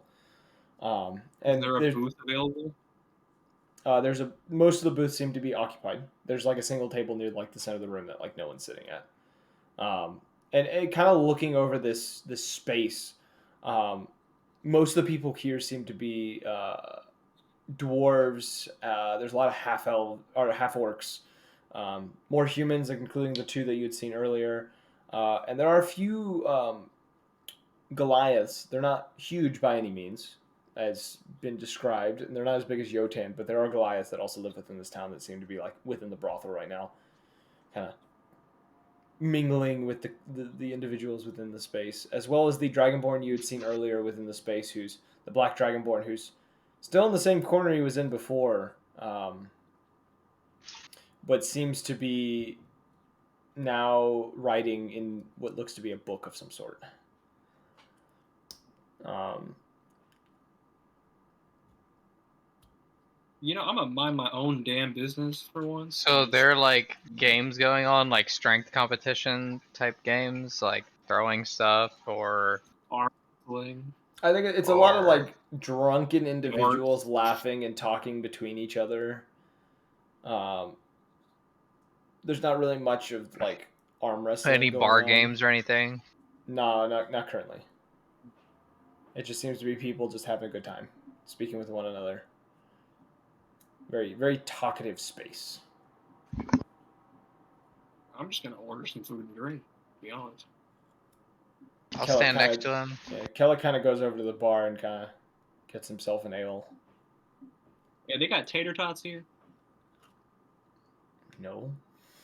Come on now, why not? They ain't got no tater tots. The dwarves love tater tots. Let me tell you something. Dwarves love tater tots. That's canon. That's canon knowledge. All right, Gimli of Lord of the Rings loves tater tots. I Anything like tater. this random hick persona that keeps coming out. I'm sorry. It's like complete. It's great. It's just completely out of nowhere, and it's hilarious to me. Because I said tater tots, and I was like, damn, my southern accent's coming out. Oh no. Very, very briefly will my southern accent peek out. Cousin Jerry's coming out. Cletus. Cousin Cletus. Every time I say context, it's very, very apparent. Also, I've been told many times that when I say as you guys kind of get settled within the space and begin drinking and hanging out amongst the crowd, what are your passive perceptions? 13. Yoten's is high, I'm pretty sure. Yeah, I know Yotan's is pretty high. What's Yotan's? 20. 20. You would notice. You see a small cloaked Owlin enter the space, kind of looking about, kind of pulls down her hood, and you recognize Aurora, who's just kind of in the space wearing not her typical kind of robes and stuff. She's wearing what looks to be a lot kind of more tattered, duller robes, something to almost look, almost to blend in better. She kind of like looks over the space and then kind of her eyes kind of hit you and kind of see you and almost tilts her head sideways a little bit and kind of comes over to the bar where the rest of you are. And as she kind of gets there, kind of hops on a seat near one of you or nearby and just says, I was wondering when you would make it into Red Hill. Yeah, we just blew into town the other day. What's Quite going in a on? very odd fashion. But... How have you been? I'm gonna point Yotan at says her hi. and shrug. Yotan says how. Hi. I'm asking how she, like, what has she been up to? What has she been doing? I've just been, I guess, relaxing would be the only thing that I could describe. I got business done and then have just been hanging out here. She kind of gestures to this brothel and she's kind of just says, it's not my normal routine here. I'm not exactly Oh, really? liked. I don't like all that liked in this town. Oh. What'd you do to not make the town like you? Well, it wasn't exactly my fault, but the last time I was here, there may or may not have been a fiend of sorts that came into the town and destroyed part of it because it was looking for me. Was it the chain demon that we saw when we first met you? A friend of his. Ah, so not Chain Daddy, but other Chain Daddy. Yeah, you could say that. I gotcha. So is it another chain demon? Probably. No, I never truly figured out what the other one was. We just managed. Well, I managed to banish it without having to see too much of it. Though That's it good. did do a lot of destruction before I managed to get rid of it. And since the people don't exactly care for me, so I tend to try to lay low. Well, we're not really causing a ruckus either, so you don't have to worry about us drawing attention to you. I know Calendar is not here right now, but he very excited about those magic tattoos. Yes, he was telling me about that when we last spoke. If here's not a good place to talk about it, so. No, it's perfectly fine. There's probably one or two in here who have gotten tattoos from me in the past, even though they could care less for me. I know Yotan here. I'm gonna pat his shoulder. Very excited to get some kind of tattoo. This man, he's won some kind of tattoo. I don't know exactly what he wants. Just a very slow thumbs up. Like shaking. Oh, I forgot. I had the. What's that? I need to find the link for that. All the tattoos. You ever slap a brick wall and it like hurts your hand? That's Yes. essentially what you felt when you were like patting Yes. me on the back. Yes, And that's exactly what I imagined. She kind of gives a smile at that comment, and as that kind of happens, you hear there's a loud like bang outside of the tavern, and someone kind of comes Bangarang? like stumbling into the tavern, and Fucking hate myself. kind of the whole tavern kind of goes silent as the individual kind of incoherently starts like screaming about something, like in a panic. You guys make out the words though, Goliath and he's here, out of the rambling that the guy's doing. Oh, fuck. I'm gonna just turn to Yotan and be like, I'm gonna already be moving out the door. Cue. I'm already Yeah, we're moving gonna out the start door. going. Kella Feels kind like of this is our cue. pulls his glaive out, and Aurora, looking extremely confused, jumps off the stool and begins to follow you guys out. Upon getting outside... Can I give her the rundown of what's going on? I'd be like, hey, so this Goliath's terrorizing the mountains, and got a bounty to, take him out. So, here we are. She kind of gives you a nod as you guys exit out into the street. And down one of the streets towards where the quarry is, you see two individuals. One who stands roughly 13, 14 feet in height, Goliath individual, covered in these strange runic tattoos and almost these blood smear tattoo markings across parts of his body with many different scars and various other things upon him. Wearing this this thick kind of plate armor, or this not plate armor, this splinted armor that is kind of covering. Mm-hmm. So the runes that are on him, is that in the giant language? They are giant runes. Can I read that? Splinted armor. You mean like leather plates wrapped that are just loosely wrapped by leather straps? This splinted armor is... I just looked it up. That's what it looks like. Yeah, it's a mixture of like leather and metal. It's made So to it be has like, very clear openings. Yeah. Okay. yeah, it has openings, but it's made to be flexible. It's made to be like very good for defending yourself, but like Not it does against have openings. precision. Yeah, it's not good against precision. It's good against everything else though. And you do notice this figure as well. There's this black tattoo that runs down one arm as well, and he is carrying a large, long sword in one hand. That seems this black blade that seems to be almost pulsing this dark energy off of it, and in the other hand, this large, uh, kind of silver shield uh, that seems to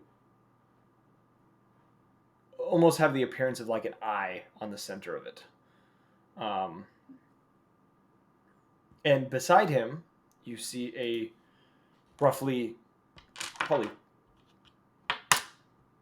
6'3" human dressed in plate armor and wielding a shield in one hand, who seems to be shouting as they are walking down the street.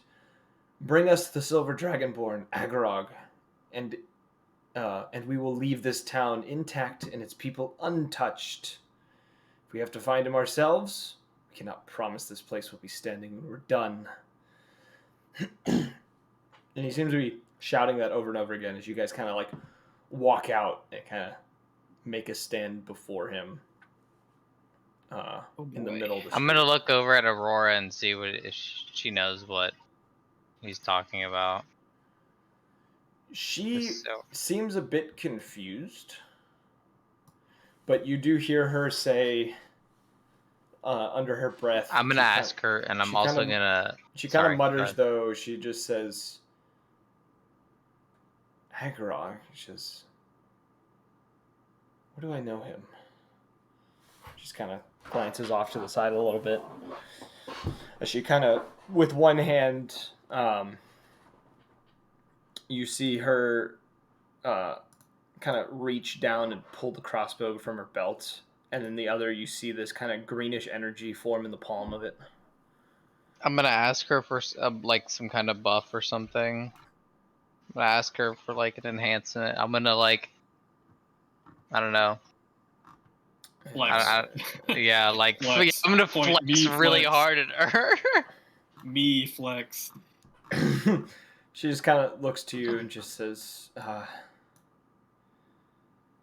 well, the only thing I have, and she kind of says, she begins to speak. Do you Better not be a fucking charisma buff. Do you speak Celestial?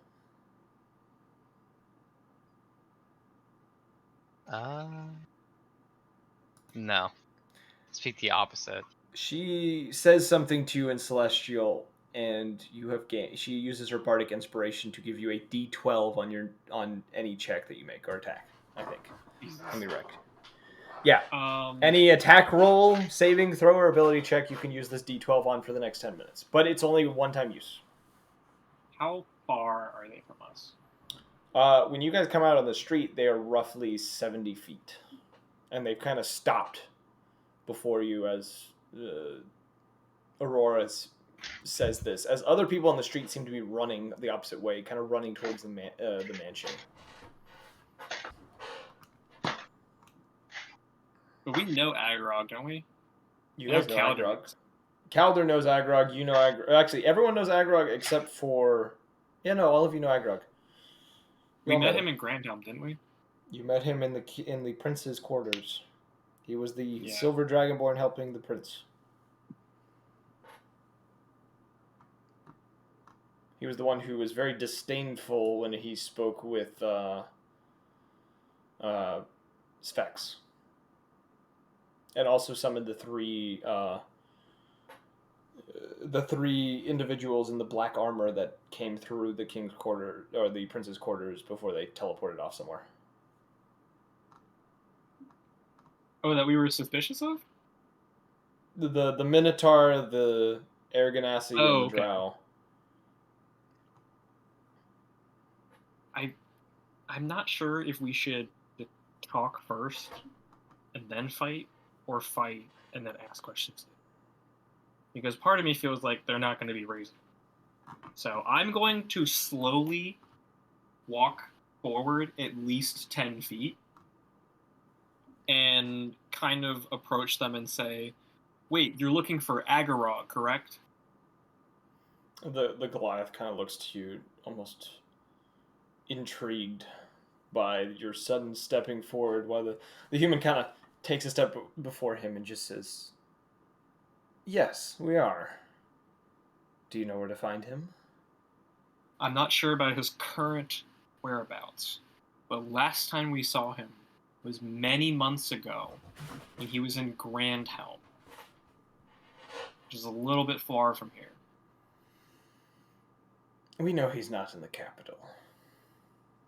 I can't help you. That's the last place I saw him. I think you need to leave these people alone. I don't think they're harboring Agarog in spite of you. I don't think people know what's going on.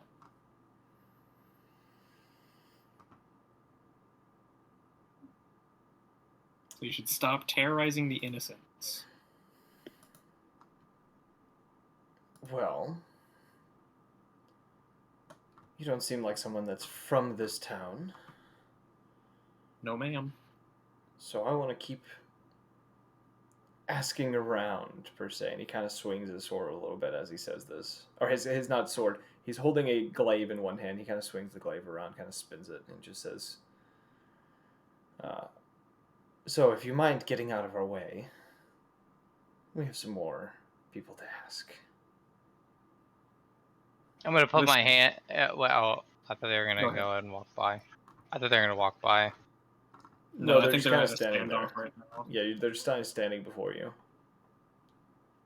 There are better ways to go about this than threatening the town. People are scared. You could put a bounty on Agarog's head instead of, razing the town to the ground, looking for this dragon. Do you think I care about these people? Because I don't. Well, you care enough about someone, at least, to go through all this trouble. So empathy is not lost on you, friend.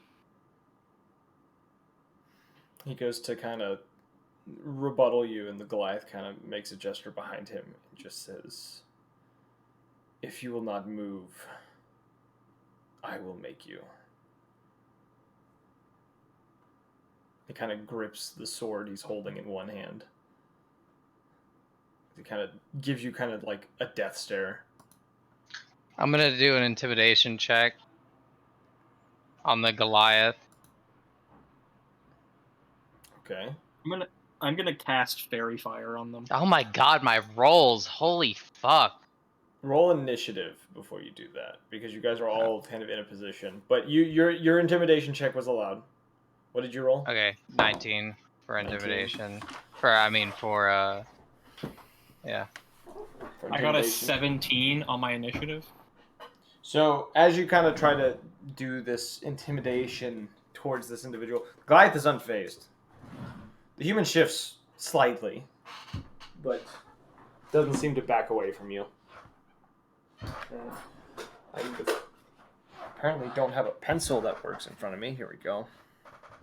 So we're rolling initiative. So that one's I got 19. What did you get, Orion? 17. Aurora rolls, because she's with you.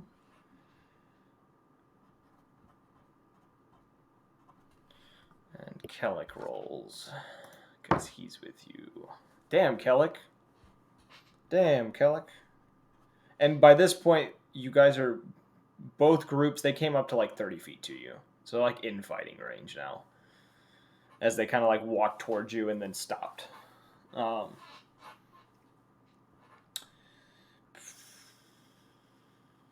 Does someone want to take control of Kosho? Or are we leaving him out of this fight? We need Kosha. We need another person. We need everyone. So who wants to pull up his character sheet, and then you tell me what he does, and I can roll for him. I have no idea what like spell slots and shit. He doesn't have Like spell that's slots. He's way a out of monk. my. There's like 3 He's things a he can monk. do. Oh, this might be my wheelhouse then. Are you good with monks? I've never played a monk. All right, I'll do it. Okay. I have it up just in case. So I'm gonna roll his initiative just because we need to do that. He's got a plus Damn, 3 Kosho! Damn, Kosho! That's quite the roll you 24? got there, Kosho. Or 20, 21? Yeah, 21. Dirty 21. Oh. You rolled like shit right here. There's... All right. So, top of the order, Kellic, who lets out this kind of battle cry, kind of this howl, as he rushes towards the human in front of him. And he is going to attempt a sweeping attack against this human, who catches Kellic's glaive with his own before Kellic goes for a second attack, which he's going to hit with his glaive, which I can just roll the damage on D&D and Beyond. And he's going to inflict 11 points of damage to the human, who lets out this kind of grunt of pain as he kind of recoils and kind of growls as best as a human can, I guess. Kosho's turn. It is now Kosho. Okay. Humans don't growl as well as, What type canines. of monk is he? Is he Way of Mercy. What? Way of Which Mercy? way? Yeah, he's Way of Mercy, I think. Way of Fuck, Mercy. I have no idea what. Because he's got pee pee poo poo He's hands. healing. He gets healing, that's about it. Yeah, that's his special thing. So you can do unarmed strike, flurry of blows. He doesn't Really, have that's his about it. he doesn't have his Fist of the Astral Dragon equipped like he's supposed to. There we go. He does have an ability that he can activate his Fist of the Astral Dragon, and his melee attacks reach up to 15 feet. So he does have that, which he can do that for a minute. But he does it. And his damage is force whenever he is in that state. So what shall Kosho do, or am I going to take the wheel here? Because I have an idea of what he would do. Yeah, you can go ahead. Okay. I was thinking he would try and make a move with stunning strike, but that's up to you. Yeah. I'm cool So with is that. he striking the human or trying to go for the Goliath? Let's do human. Okay. Are we Also, focusing the human first? Also, I as think a the note, human would be easier to take down. the Goliath is considered a large creature. Which is fine by me. Yeah, that doesn't So matter. he is going to attempt to strike the human, which he is actually blocked. The first swing he makes, it is actually blocked. He goes for a second strike, and is also blocked as well. No, the human doesn't have a shield. Why is it messed up the way it is? Yeah, so he has 19. That's what happened. I figured out a problem. Give me a moment. I'm fixing the problem. Perfection. I fixed it. All right. He does strike with that one, and he's going to inflict 6 points of 6 points of bludgeoning damage, because his only force only happens when he goes into the one state. So he does 6 points of damage as he manages to strike the human in sort of the gut. And as this happens, human must roll, I want to say is it a strength check or is it endurance? I'm still remembering how, where is it? Does he have stunning strike? I'm pretty sure he does. Yeah, he does. Should. He should. Yeah, it is. Stunning strike, DC 14 con save. Ooh. You watch as he strikes the human kind of in the ribs, and the man's eyes kind of go wide as he kind of clenches and kind of locks up in place. He is stunned. It is now Yotan's turn. Sorry, it's Yotan's turn. Hey, I'm like last in this order. Okay, so I'm gonna move towards him and take an attack action. Hold on. I'll just try and put him in vice grip, honestly. The human? Yeah. Alright. Roll... Actually, you don't need to roll anything because he automatically fails because he's stunned at the moment. So you just roll the damage for the attack. You read it again. Damn, everyone ganged up on one dude. Yeah, that's. I was hoping we just get down one because we're gonna have an easier time killing the human. And then it's just us and the Goliath, which I feel like is gonna be a battle of attrition.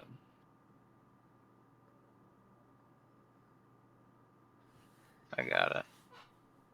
What is the damage, my guy, as you grapple this man? 9.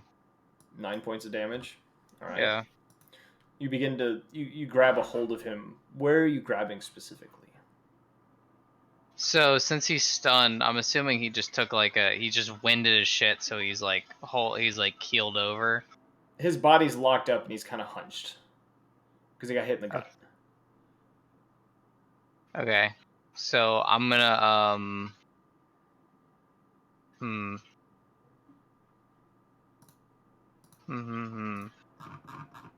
I'm just gonna.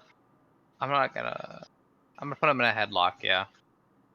Put him in a headlock. Since he's keeled over, I'm gonna put one. Since I'm fucking huge, I can, and he's just human size. I can have one arm wrapped around his neck and my other arm wrapped around his armpit. So I have his arm trapped as well. As you do this and kind of grapple onto him, the Goliath raises his sword into the air. Is going to attempt to strike on you. What's your DC or your AC? 15. 15. He manages to slice you across the back, inflicting 9 points of slashing damage.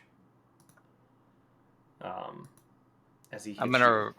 Can I rage after that or no? You can take a rage. Yes, you can rage now because that's your bonus. So you are now raging. Before that, you couldn't because it was him using a reaction of you approaching and attacking his ally. Okay, so that's the end of your turn. Orion. Tell me what you're gonna do while I go and walk to the bathroom because I can hear you. Damn.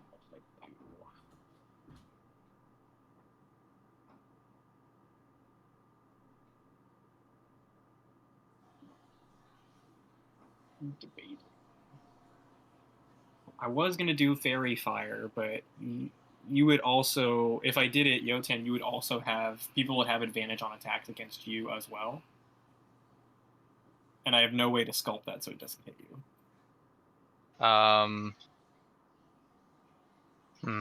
Well, you don't even need to worry about the human right now, in total honesty. If you can keep the Goliath off me, because if this vice grip succeeds, then he's just gonna lose his head. Well, the I fairy have him fire would give in a us headlock, and it's gonna pop off like a fucking the cherry fairy. tomato. Actually, where is everyone in relation to the Goliath?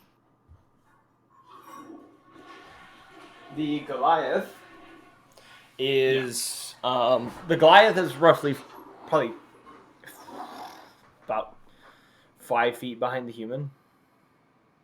Can I cast fairy fire so that it only catches the Goliath? You would have to move to a position that the cone would not hit anyone else. It's not a cone. It's not? No, it's a cube. Oh yes, then yeah, you could calculate that and set it up so it would only hit the Goliath. I'll cast that, and then as a bonus action, what is the check for that? Dex 15. Big man, does he have Dex? Let us see. That's a fail. What is the effects of it? Basically, anybody who has an attack roll against him gets advantage. Okay. And then as my bonus action, I'm actually going to second wind, so I gain health back because I have not healed yet. Mm-hmm. Or did we heal when we were in the tavern? I don't think you weren't in there long enough. Okay, cool. So I get 1d10 plus 4. That is 7 in total. I'll take it, I guess. And that will end my turn. All right. Actually, I don't know if I can do that. Actually, let me see. Do what? No, I can't. Never mind. I can't do it. I was gonna see if I can do Magic Stone, but I can't.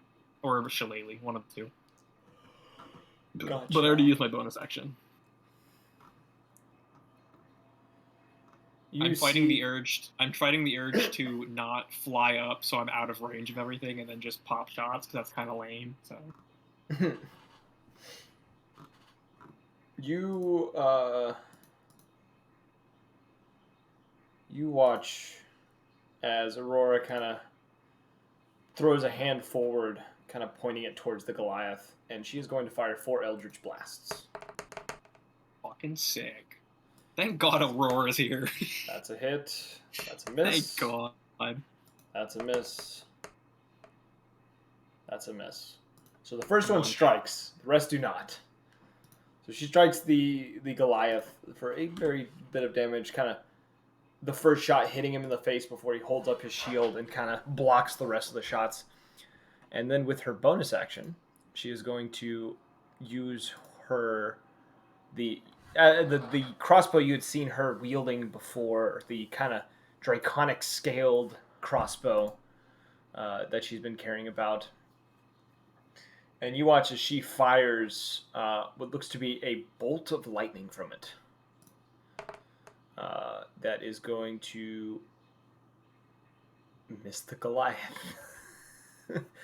You watch as this lightning kind of arcs off the shield and kind of goes up into the sky and kind of dissipates. She kind of swears under her. She swears under her breath and kind of backs up. I'll be back in like 3 seconds. I'm gonna go to the bathroom. Okay. It is now the Goliath's. Remember, everyone has advantage against the Goliath. Yes. If they to attack. It is now the Goliath's turn.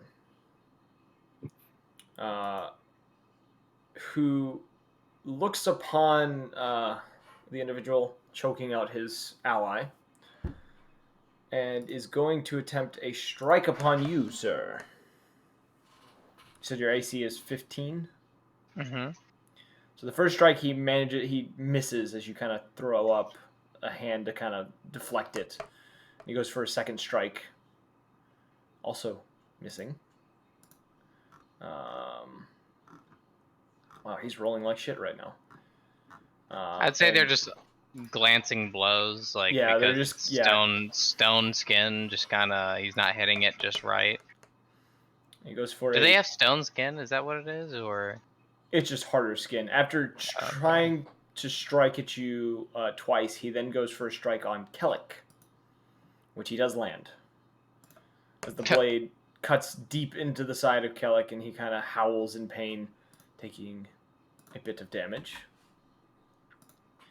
And he is going to... You watch as this strike occurs, you watch the dark energy that was kind of flowing around this blade seems to latch itself onto Kellic. And being close to Kellic, you can see his eyes kind of widen, almost like a fear has overtaken him slightly. And the Goliath is going to then use an action surge to do another strike against Kellic, which hits and is going to inflict 13 points of damage. And as he strikes Kellic with this blow, you watch as one of the runes on his body, this kind of glows this bright red, almost like a flame. And as it happens, Kellic must roll a check for this.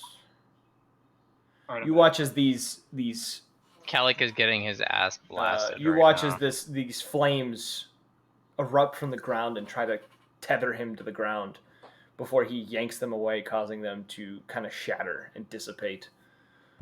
The Goliath, who's seems unfazed by this, and goes for another strike on Kellic, which is going to hit as well. Jesus. How many attacks is this guy getting? A single fucking turn. He has an action. If you use an action surge, you can take a full attack action again, which is your number of attacks. This is just him using an action surge. He only has so many attacks. It's just he has extra ones right now. But he does another point. No, those 7 points of damage to Kellic. Kellic must roll another strength saving throw. Oh, he has it with disadvantage. I forgot about that. Which I'm rolling wrong with.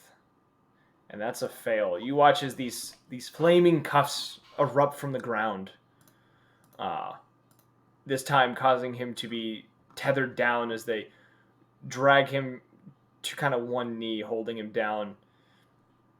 And he takes you watch as the cuffs begin to kind of burn at his wrists, kind of burning the fur from him.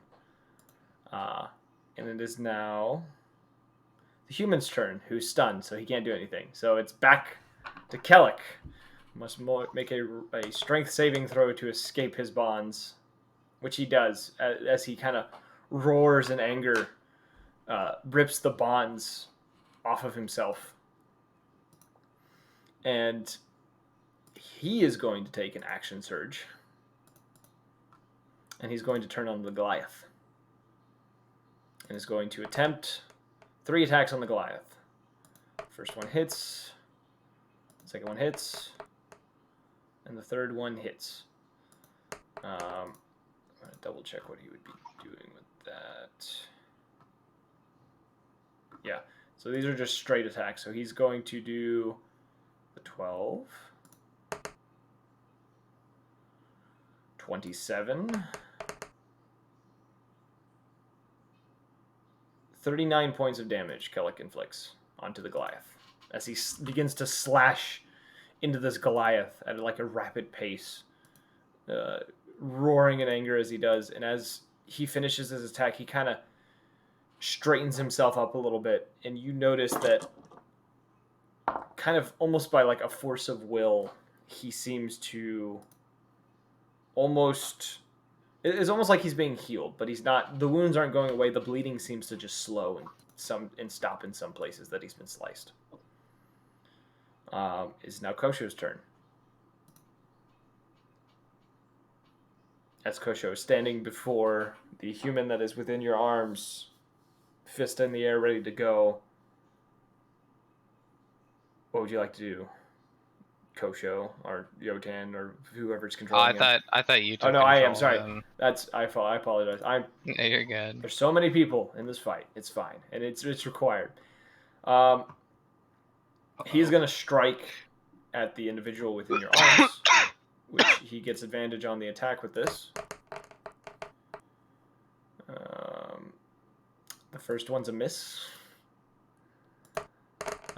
and the second one is also a miss. Kosho, you're rolling terrible. Wait, he gets advantage. That's with advantage. He missed twice. God. So Kosho does 2 swings and completely misses both, and he's just going to kind of accept that. Yotan, it is your turn.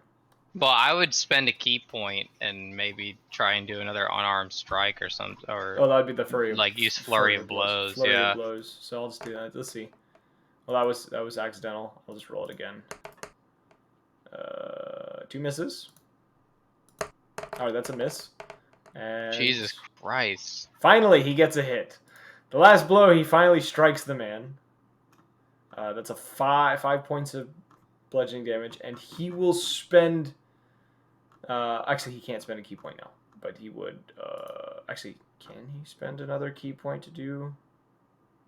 I think you can only do 1 per turn. No, Yeah, it's more. You can do more than 1 per turn. You can... I was going to say for stunning strike, he would spend it, because it is a special, yeah, so you can do that. Or you can't spend it to do the same thing again, right? On the same After turn, the no. third? Yeah, okay. So he's going to do a stunning strike, which the individual is going to roll to defend against. I'll roll a 14, which he fails again, so he's continuing to be stunned. The human is? The human is stunned again for the second time. At least he's out of the fight. So. It is now Yotan's turn.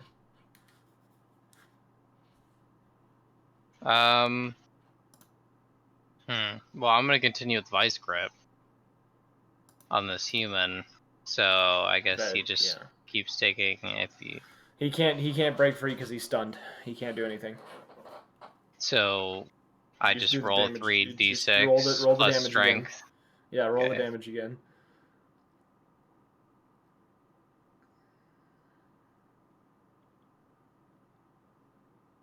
What is my proficiency? Whatever it Oh, says that's- at the top of your character sheet. Oh, right there. Okay. Should be like a +4 or something. Yeah, it is. So 9 plus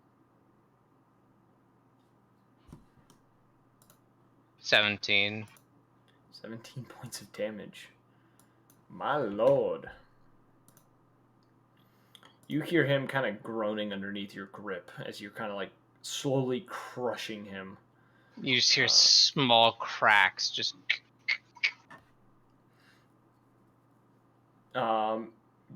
Is there a bonus action you would like to attempt or anything, or is that your turn?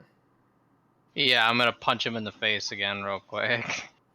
Roll an attack With the advantage. manticore gloves on. So, yeah.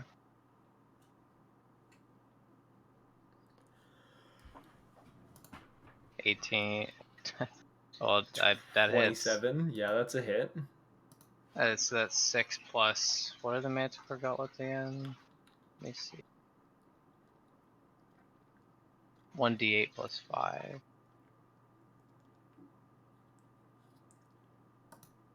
9 9 points plus of 6. 15. Wait, where did you get the 9 from? Because I saw you roll it. Because my manticore gauntlets are 1d8 plus 5. Well, the 1d8 plus 5, you don't add 9. You don't add another 9 to it. Yeah. Wait, You it's add 6. your- He That rolled is a 9. 4. Yeah, I He rolled a rolled a 4. 4 and then You got a rolled 5 4. plus 5. You got a so it's 9. 5. It's 9. Yeah, and then plus 6, which is from the unarmed strike itself, It doesn't stack. which It is doesn't. It 15. doesn't. It doesn't stack Oh, like that. so It it's doesn't stack just like that. 9. Okay. It's just the 9 plus whatever your raging increases. I think it's a +2, but I could be wrong. Wait, I'm confused because it says it does 6 damage, and then the manticore gauntlet does 1d8 plus 5. It's either you're using slashing. the Manticore gauntlets or you're doing unarmed Oh, strike. okay. All right, then yeah, I'm using manticore gauntlets then. Yeah, that generally does. Generally, you do the thing that will get you more damage. I'm trying to remember. Slashing as well. Your blood Slash when you're buff. raging. I'm trying to remember how much you add. You get a +3, so it would be 12. Would be your value. Because you add 3 to your proficiency. So, yeah, you did 12 points of slashing damage to him as you kind of slashed him in the face. And then I resecure my grip. Yeah. Is now Rora's turn. How far am I from Oh, this no, creature? it's Orion. Sorry, it's Orion. Sorry, I apologize. It's Orion's turn. I'm bad How at numbers. far? Am I like? You're Can I with- like shoot him? Can I shoot him with my crossbow? You definitely could shoot him with your crossbow. I'm going to attempt to shoot him with my crossbow. Okay. That is a 23. Yeah, 23. 23. Yep. That hits. Cool. Roll damage. Oh, that doesn't. That is a 5. A 5. Yep. And then I'm going to actually action surge. Okay.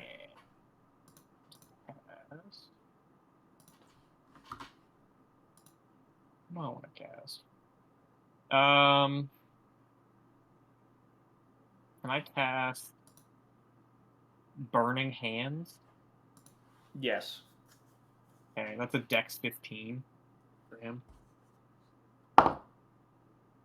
He fails. Cool. That's 4d6. It's 9 damage. 9 points of burning damage or fire damage. Yep. All right. I think. What else can I do? Action Surge doesn't take a bonus action, does it? No. Okay. I'll summon my wildfire spirit. Okay. And then, can I then attack with my wildfire spirit? I think upon summoning it, I think you can get one attack in. I think if I'm remembering correctly how it works. If I summon it within 10 feet. Yes. Okay. He must succeed a Dex 15. He passes this one. Okay, that's fine.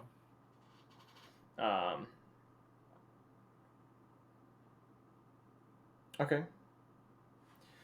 That's it. I'm done with my turn. As you do this, I need you to roll a wisdom saving throw for me. As the Goliath looks at you, and one of the runes on his body begins to glow a kind of a deep green color.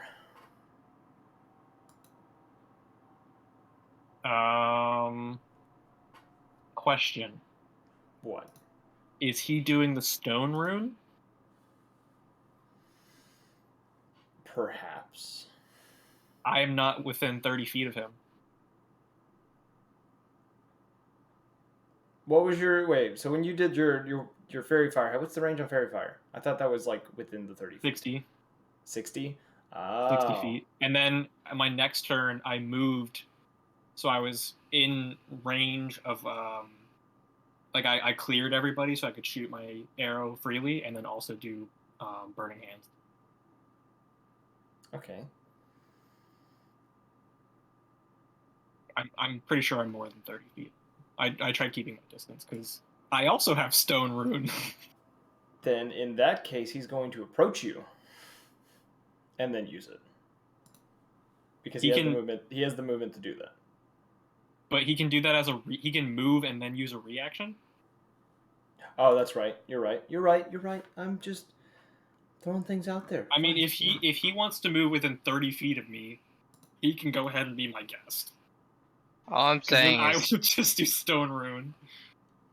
I realize that he is going to use his reaction to that. I apologize. I'm breaking all the rules. It's okay.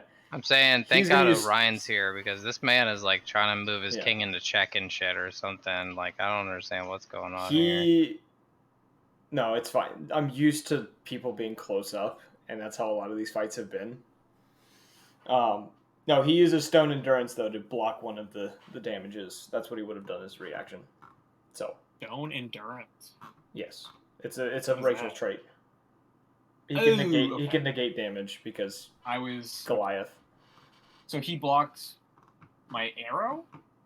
He doesn't block it, he only like reduces the incoming damage. Yeah, it hits him, but it doesn't seem to do any it doesn't have effect on him, per se. Okay. Like it But he can only use that once, so yeah, it's a one time use thing. Now it's Aurora's turn.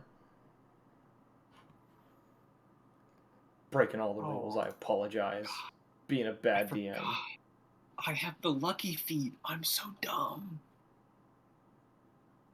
You have the lucky feet? I forgot I took the lucky feet because I was like, I don't know what to take. And then I was like, I'll just do lucky. I keep on forgetting that I have that. Unless it's not added. Okay. Oh, I do have it. Okay. Never mind. I'm good. You can keep on going. I just read it and I was like, oh shit. I have a lot of shit I have to keep track of. It's very confusing. I feel that. I understand that. That makes sense. All right. Aurora, you watch as she kind of weaves her fingers together for a moment before... Or not weaves her fingers, sorry. You see her reach into a pouch and pull out from the pouch this dust that she kind of throws into the air. And as she does and points her finger, this sickening green ray shoots from her hand towards the Goliath. And the Goliath must make a dex save against it, which he succeeds in. So he's going to take half damage from this.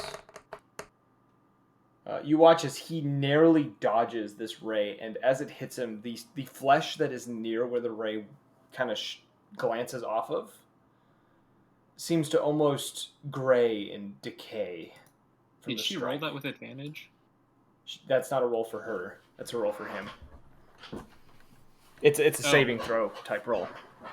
Can you not? No. Does that not roll with disadvantage then? No, if it's an it does attack not. roll, or it does not. I wasn't sure. It negates that pretty much. It's kind of its own thing. I gotcha. Wasn't sure. I'm trying to do math in my head. That's too much. That's way too much damage. There we go. All right. And upon doing that, she is then going to... she runs towards... wait a minute. Do I even have that spell? Yeah, she runs towards Kellic, and she's going to cast Cure Wounds on him at the 3rd level, which she heals him for 24 points of damage. The perfect amount to get him to full health, dear lord. And now it is back to the Goliath's turn, who, looking over the situation, seems extremely unpleased by what is happening. And in his moment of irritation, is going to let out a roar as he seems to grow in size. And you recognize this as Giant's Might, as something that you've been studying. Yep. And he is a much larger creature than he was before. And he is going to, in that case, he's going to attempt to strike at Yotan with his blade. I'm checking things here. How far am I from Yotan? Can't be that far. Or I can't be Yotan's within 5 feet of him, so you are further away. First strike is going to hit. The second is going to hit. And his 3rd attack on you will hit. So Yotan, in total, you will take...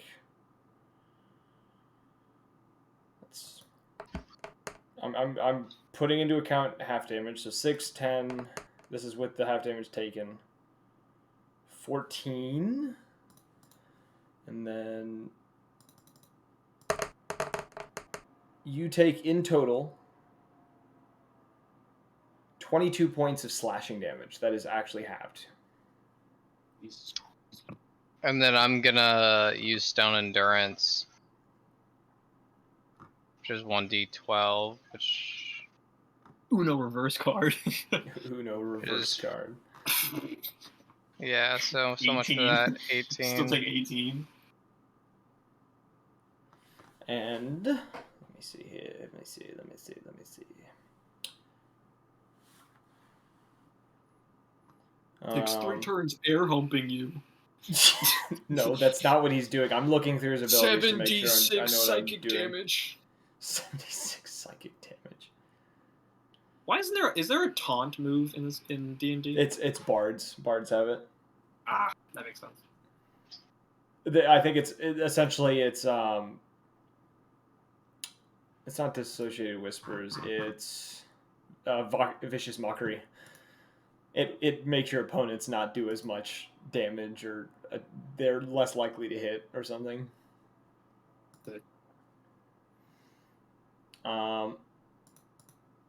And on that note of what he just did, you watch as another rune upon his body glows. This kind of whitish rune kind of blazes. Nope, that's wrong. Wrong rune. Here we go. This is the one. This kind of brownish green rune. That's it. Glows, and you watch as his skin almost seems to harden as he kind of like positions himself to be ready for the next attack. And he's actually going to move in the direction of you, Orion. How far does he land? He moves 30 feet. So within the 30 feet range, I think. Can I make him do a wisdom saving throw? You can certainly try. Alright, well, have him roll. What is the check save? 14. He passes. It seems unaffected Oh. by your rune. Yeah, whatever. Try. As his eyes are fixed on you. And it is now the human's turn who's stunned, so it's back to Kellic. Who in the moment is going to chase after the Goliath. What level is this Goliath? He's got to be like level 7. Level 7? Yeah, he's like 3 runes. He's got to be at least 7. You're level 9. Oh, wait. That's true. You don't... Yeah, no, well, you're not... I mean, like, 9 level... Yeah, he's level 7 in fighter, at least, but... Kellic is going to attempt to make 2 attacks with his glaive on the Goliath. The first one is going to hit. And the second one is also going to hit.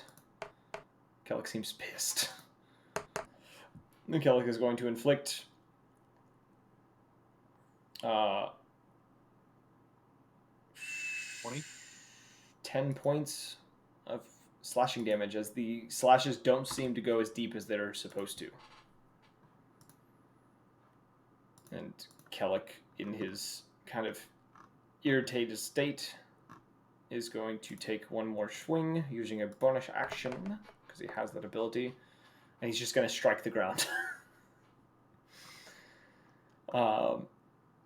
It is now Kosho's turn, who is going to attempt to punch the human more. With advantage, because he's still stunned. That's a hit. And that's also a hit. He strikes the human twice. It's going to do... Beat up this human. He didn't do shit this fight. This human, I didn't expect him to do shit during this fight. Yeah, Yotan, you feel the human, as he's kind of getting punched by Kosho. There's a splatter of blood that comes from the individual's mouth before they go limp under your arm. Did you just kill him? That's fucking hilarious. I really wish he would have focused on the other guy, but that's fine. To be honest, I think Kosho would have stuck to this guy to keep him from moving. To be honest. He wasn't gonna go anywhere. He was like completely immobilized. No, I mean via the stunning strikes is what he would have been trying to do. All I'm saying is 22 damage hurts. 22 damage hurts. Yeah, I have... He's about to do probably my entire health bar in one attack right now. And I'm pretty sure I can't avoid it.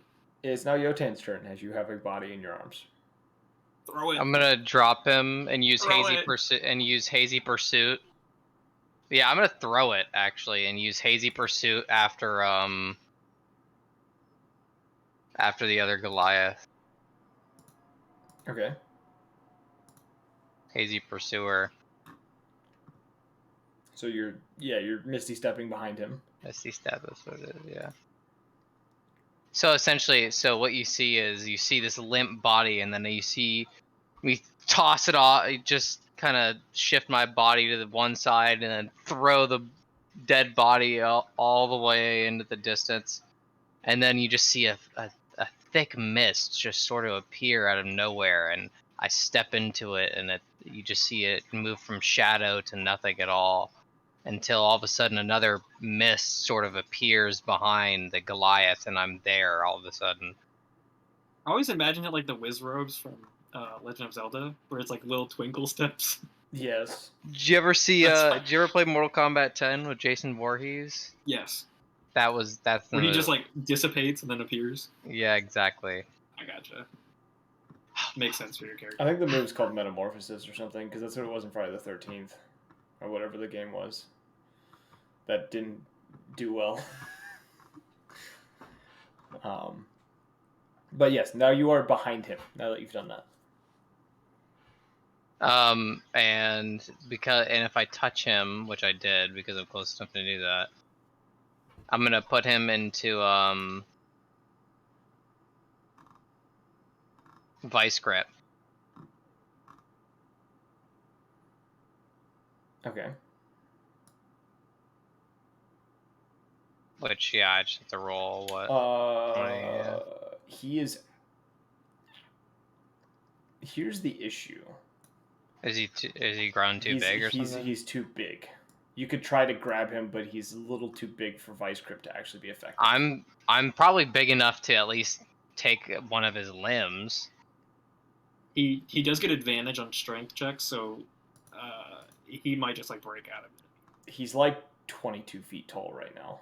Holy fucking shit! Like he doubled in size using his ability.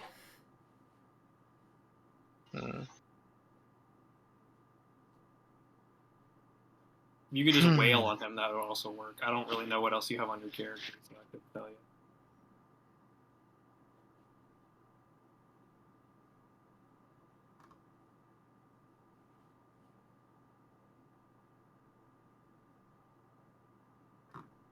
You can just strike him. That is an ability. I know you like to grab people, but you do have the ability to strike. Yeah, I guess I'll just do that. Damn, you got a fucking scimitar? Yeah, roll your 2 attacks. That he never uses. He's never used the scimitar. He's had it. To be fair, 6 flat damage guaranteed is probably better. Well, the scimitar adds his proficiency though, so he gets 6 as the minimal. Technically, scimitar, your minimum would be 7. 2d4 plus 5. That's a minimum of 6. Yeah, it's the same. So either way, it's the same. So I'm just gonna roll a d20, right? Yeah, roll your attack. Just click the button to roll the attack.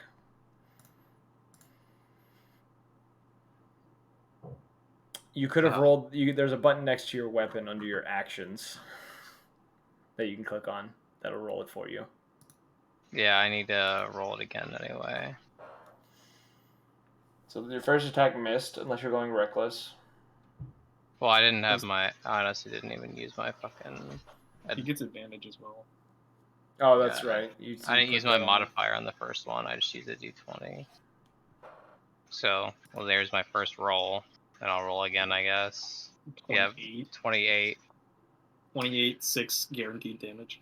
Or he does an unarmed strike, but it's with his mana core gloves, so he just uses the mana core damage instead of his unarmed strike damage.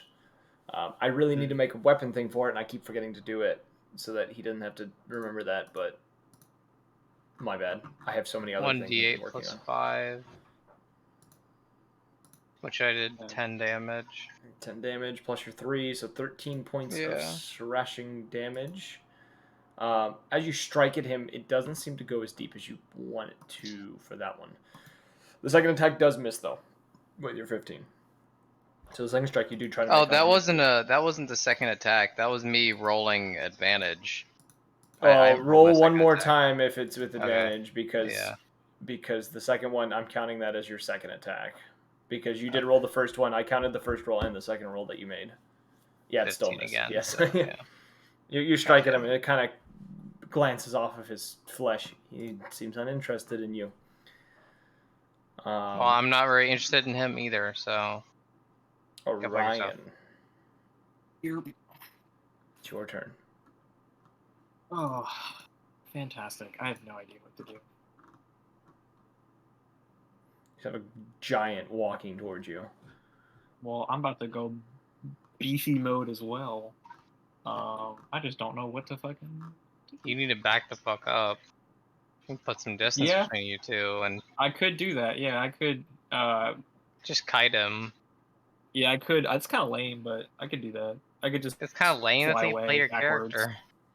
I know, but it just feels lame, because the whole time I'm just flying around. I'm just like... Oh. But... Yeah, I can just fly away, so I'm out of his 30-foot range, because I know that's what it is. And then... I don't know what spells I want to do. That's the real issue. Does he have metal on him?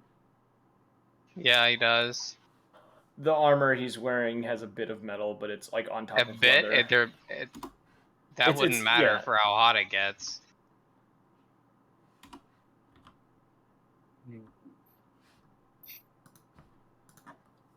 I don't have that many spell slots left either. It's guaranteed to hit him though. You just have to literally heat the metal on his body. It's literally touching his body. That's true. I'll do heat metal. Okay. And yeah, that's 2d8? How long does it stay heated for? Because does he take continuous damage from that? It's a concentration spell, so the moment he loses concentration, it ends. So I drop Fairy Fire, and then I'm doing heat metal instead. Mm-hmm. Which I feel like is fine at this point, because it's not even that helpful. That is 5. 5 points of damage. And then... All right. Almost every spell in Berserk is a concentration spell. That's like how magic works, is you have to like use your subconscious to imagine it. Well, I guess and it is concentrate on it. Time for my Wildfire Spirit to attack. Is piss 4 damage. It's piss poor damage. Oh shit. It doesn't even fucking hit. It's a 12. Yeah, no. The flames kind of just glance off of his hide.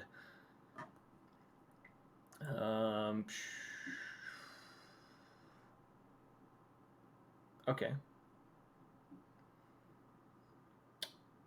On that note, it's now Aurora's turn. Goliath goes Super Saiyan.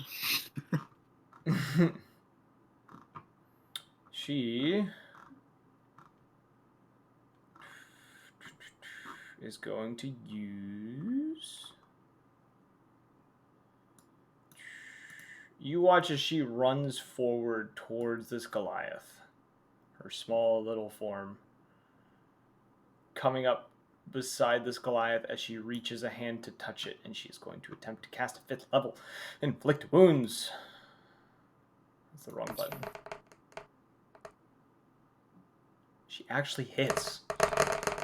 Dear God. You watch as this black aura shoots up his leg.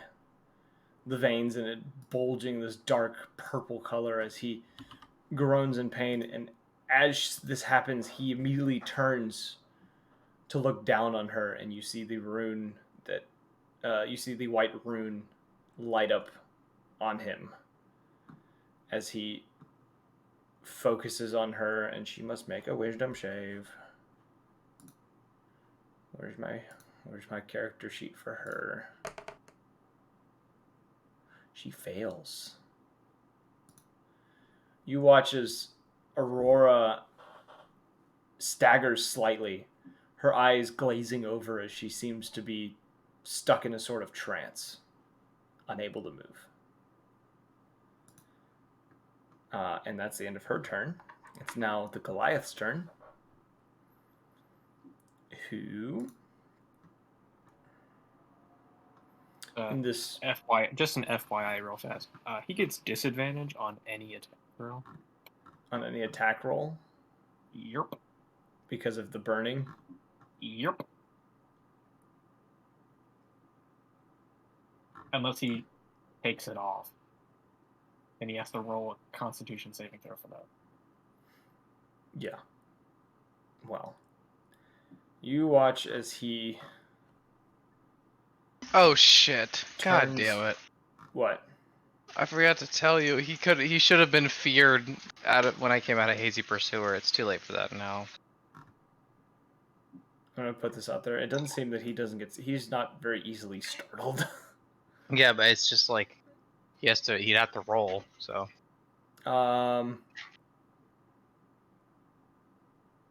You watch as he lifts his sword up and is going to attempt to strike at Aurora, who is currently stunned.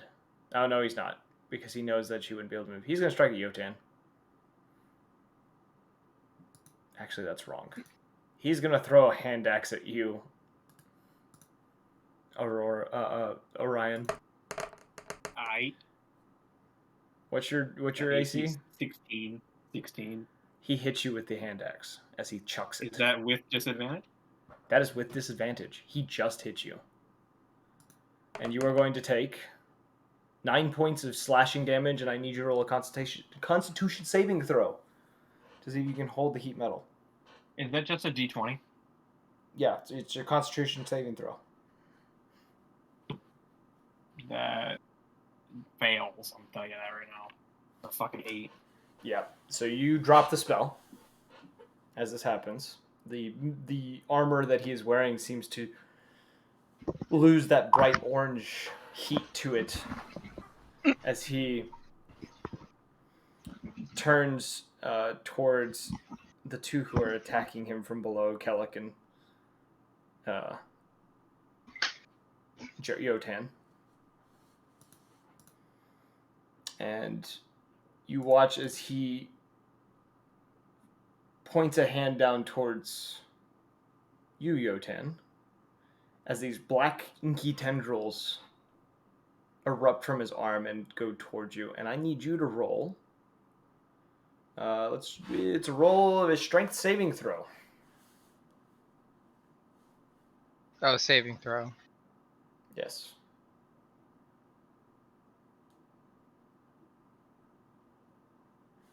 And I have an advantage, right? So I'm just gonna do it again. 26. 26. You do manage to fight off these tendrils as they come off of him, and he kind of grumbles irritably, and as a bonus action, he is going to use this ability and regain. You notice as he kind of, some of the damage done to him seems to, like the bleeding seems to slow in some places ever so slightly. And it is now Kellic's turn again. We're back to Kellic. We've done a full rotation. We lost one person on the combat order, and it's still taking forever. Kellic is going to attempt 2 strikes of his glaive. First is a natural 20. It's a critical strike. He's going to do 15 points of damage on the first strike. Or should do 15 damage on the first strike. And then 23. As he strikes I feel like him. if you're this size, you should have advantage on hitting it. Just saying. Well, and you did generally with the reason it's like that is you can still hit the creature, it just may not go through. Is kind of the idea with bigger creatures. And it is now Kosho's turn, who is left behind and is going to run over. He's a monk. He can make it. And he is going to attempt 2 unarmed strikes. First is a miss, as he doesn't seem to get under the skin. And then the second is a hit. Or miss. I'm stupid. Give me a minute. He's going to spend another key point to do a flurry of blows. Does stun strike not work on him? You have to hit this. You have to hit the attack. Oh, did you not? Okay. He's not hitting any attack. Yeah, he missed every attack. That's a miracle of God. Kosho is not hitting anything. What's the opposite of a miracle? Travesty? Something like that. A curse. Yotan, it's your turn. Okay. He's gonna hump his leg. I'm gonna. You know what I'm gonna do? Since I'm actually like half his height, I'm actually more than capable of like punching him in the back of the leg and like trying to buckle his knee. You know what I mean? Like if you punch someone in the back of the knee, you could like buckle the knee. Yeah. It's essentially just to like try and maybe, I don't know, give him disadvantage on the next turn or something. He has disadvantage on oh, no, he doesn't. He just took that back. Yeah. If you want to try to do something like that, roll an attack with disadvantage. Why is that? Because it's a very specific strike zone you're going for, and it would be a harder strike zone. Even though he's He's bigger, huge. It, Okay. it's still that's how I run it. If you want to try to inflict a status effect with your thing, I make it with disadvantage because it's a harder thing to do. I let people like I don't know if you guys have ever asked for this, but some of the parties I've had in the past want to blind people. It's with disadvantage to hit the eyes. Like that's kind of how Well, I do that it. makes sense. Yeah, I guess, but It's a matter of hitting it perfectly on the strike zone. Is kind of the idea I'm getting at. 12. First strike does not hit. As you kind of strike at him and it doesn't seem to get under the skin. Swinging your 16. that also does not hit. So you strike twice and it does not seem to get underneath the hide of this individual. Wait, do I have to roll? I have to roll disadvantage for both of them. So If you're 16. doing for that, it Yeah. still misses regardless, but Yeah, still miss it. it's underneath. Is it the end of your turn?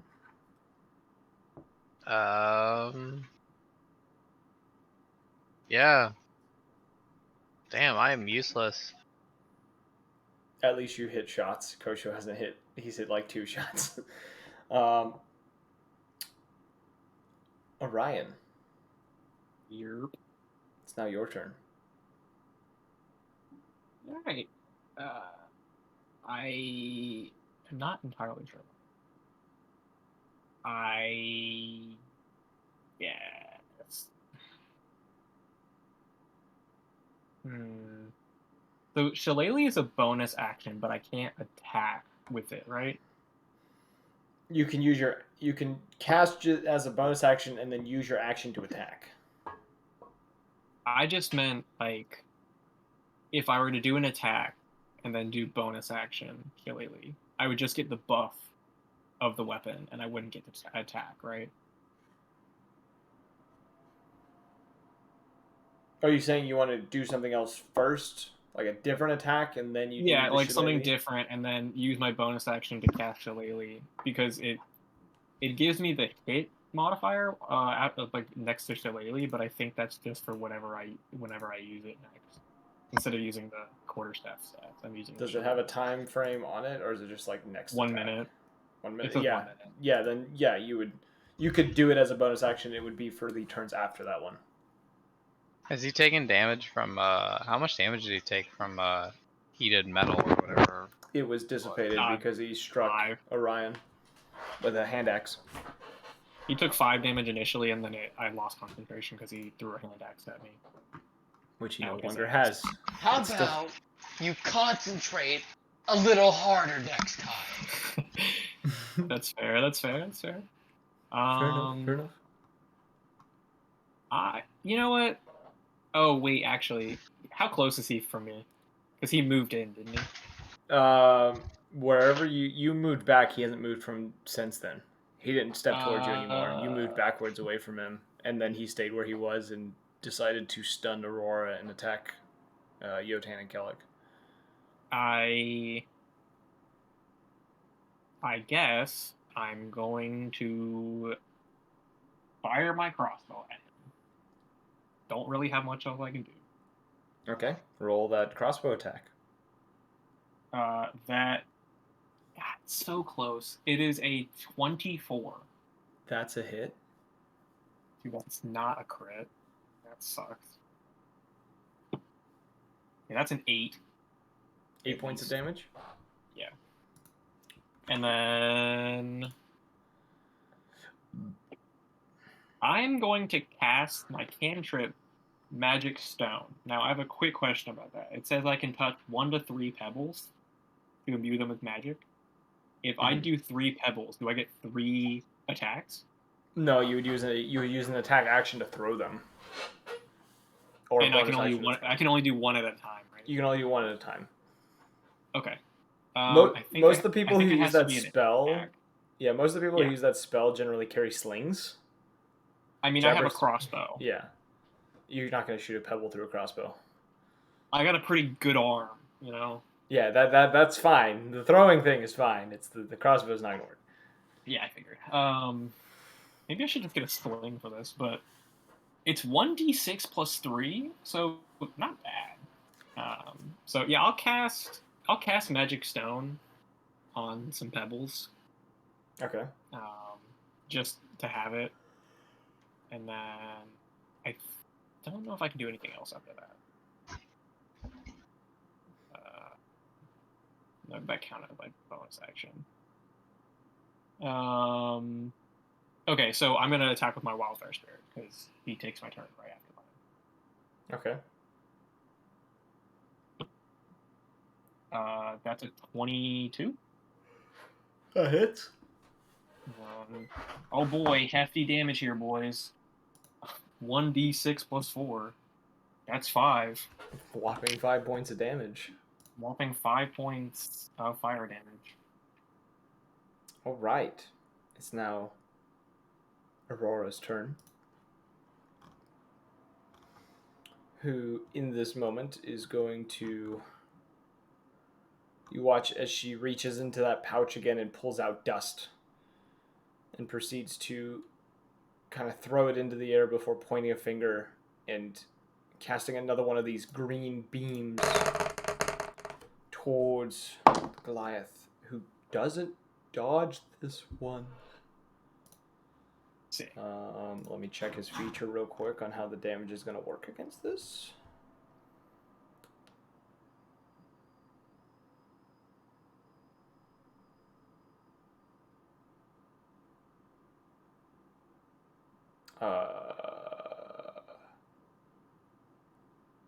Oh, okay, yeah.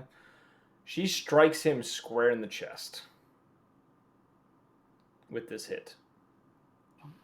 Hopefully he fucking dies. And you watch as the beam goes clear through him. And he kind of pauses for a moment and looks down. And you watch as the flesh upon his skin, as well as his armor, begin to gray before flaking into these almost dust. And he kind of... dead? Oh wait, no, Aurora was stunned. Stunned or charmed? I don't remember. She's charmed. This can't happen. I apologize. I got hopes up for no reason. I forgot she's charmed. Well, can you just make the save, and if she saves, then the works? She failed. God. She just rolled a 1. Just kidding. You had a brief moment of thinking this occurred, thinking this would be awesome, and it didn't happen. Which means she still has that spell slot. Good to know. The individual is going to attempt to strike at Kellic 3 times because he's been a pain in his ass. First strike is a miss. Second strike is a miss. Third strike hits. He does strike Kellic in the end. And he's going to strike Kellic for 8 points of damage, which isn't much considering Kellic just was healed. And now it's back to Kellic's turn, who's now more pissed because he got struck. And is going to attempt 3 attacks upon the Goliath. Missing his first attack, but nailing the second attack and missing the third. Inflicting 6 points of slashing damage on the Goliath. It is now Kosho's turn. As Kosho proceeds to try to jump off of Yotan's shoulders and is going to attempt multiple strikes while in the air. First one hits as he performs a... right in the fucking eyes. Just does a roundhouse kick. Double roundhouse kick. Fuck it. Two attacks. He lands. All of a sudden, Kosho's doing it. You watch as he kind of jumps in the air and just kind of kicks off this Goliath's head. And he's going to attempt, for the first one, he's going to use a key point to attempt to stun the Goliath. The Goliath saves against that, as he kind of seems dazed for a slight moment before kind of bringing himself back together, kind of getting over the strike, or whatever.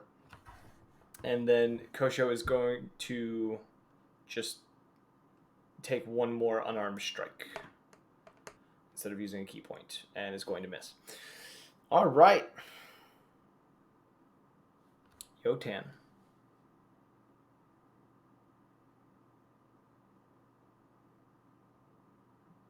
Yotan is gone. Caleb? Where'd he go? I'm here. Yeah, it's your turn.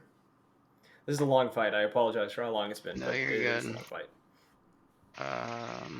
I'm just gonna keep doing what I've been doing. Make those attacks. 21. That's a hit. 20. That hits. That's 2 hits. And 2d8.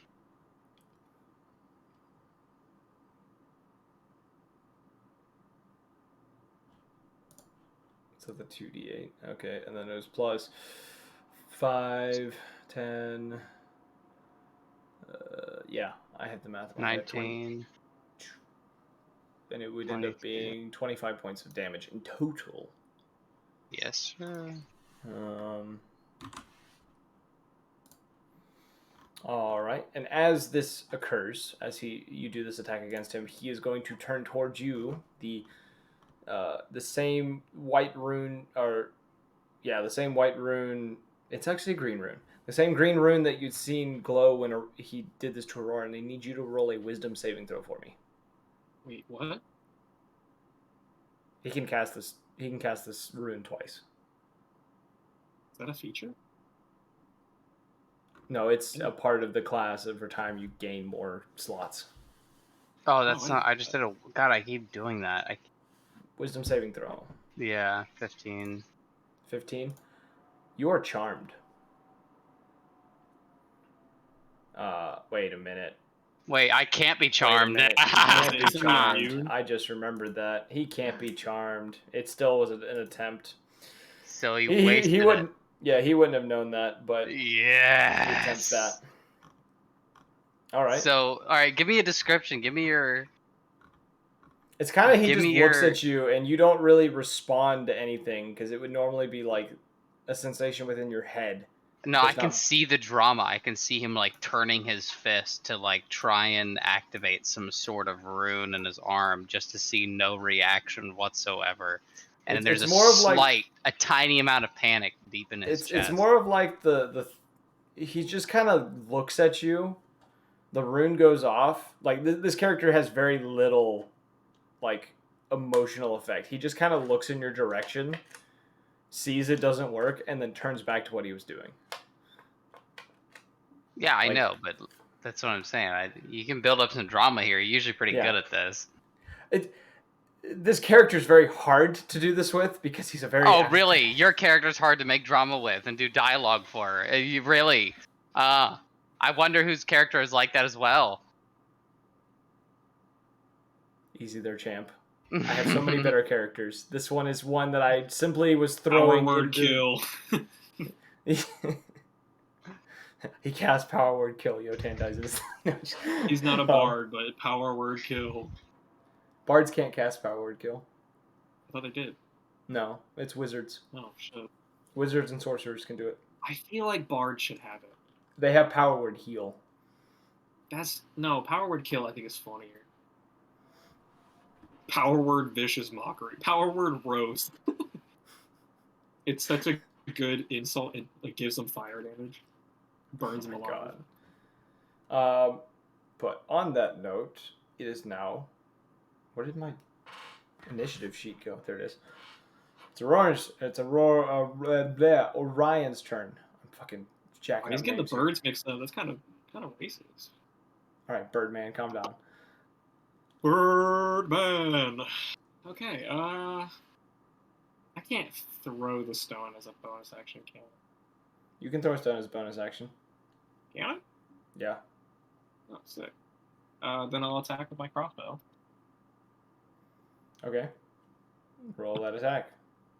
That's a dirty 20. That's a hit. You do strike him with this crossbow bolt. You fire it. I just want to get the crit, and I won't get it. That's what sucks, you know? Lodging this crossbow bolt into a section of his chest, as he seems kind of unfazed by it as you inflict damage. Roll your damage. That's an 8. 8? Yeah, 8. Which crossbow are you using? The Seasoned Hunter's crossbow. You're not using it to its full potential. You know that, right? I can't use it. Why? It says that I have to get a crit. Applying additional damage and potential effect whenever you land a critical shot with the bow. I haven't hit a crit. It's funny. So the funny wording here. If you read deeper into it, near the I bottom, read through it. It adds additional damage, and then it says period. When landing a critical shot, with this bolt power imbued into the bolt, you do extra stuff. You have not had your bow activated. Yeah, but I haven't had a crit, so like all the extra damage and effects don't really, like, I can't do anything. I could just get extra damage. Here's what I'm saying. Knowing my luck, I'll get 2. Here's what I'm saying. The crits are for the special effects. Yes. It says add an additional 2d6 damage. Period. When landing a crit as a secondary thought, you get extra things it does. I get that, but I thought it was only... it's once per turn. The 2d6 damage is once per turn. You always get that. Oh, okay. Well, it's just not been active. You haven't activated your bow. How do I activate it? When you want to. It's called the golden bow, so you have to, give it a little gold, a little liquid gold, if you know what I'm saying. Okay, well then I'll just do acid damage. Fuck them. Also, if you roll a 3 or lower, it does inflict damage to you instead. That's 8. He takes 8 acid damage. 8 acid damage. Yeah, and then I'm also gonna roll for magic stone. I'll just throw 1 as a bonus action. You can only throw 1 as a bonus action. That is a 21. That's a hit. Are we about to? If he had lower health, I would say this is a David and Goliath moment. I don't know how much health he has left, though. Is it double digits or single digits? He's decently bloodied. Okay, well, I'm pretty sure 4 damage is not bad. Yeah. Oh no, he's not dead. Okay, well, guess what? I still have my wildfire spirit. Okay. Ooh. That's a 18. 18. Yeah. That misses. Yeah. So the fire from your wildfire spirit seems to kind of actually. You know what? Fuck it. I'm gonna use my lucky fucking feat. Finally. Okay. So that means I get to re-roll fucking wildfire spirit damage. Yes. Or the attack roll. Lucky essentially gives you advantage, which actually you can use as a rogue. That's a nat 20, so. That's a hit. I can't negate that. Please give me the max amount. What is it again? Hold on, I need to recheck this. Let me double check something real quick because it may not count as a crit. Okay. It doesn't count as a crit. It's a hit. It's not a crit. Oh, does he have a protection? He's immune to crits. Okay, that's fine. Hopefully I get a 10 though. That's a 7, so I'll take it. 7 points of damage? Yeah. All right. As you strike him, as your wildfire spirit strikes him, burning deep into the flesh upon one of his legs, you see Aurora kind of snap out of the little charm that she's under, her eyes blinking for a moment before she realizes what's happening, and is now going to cast that spell where she throws the dust into the air and is going to fire it, and he's going to roll a dex save, and he's going to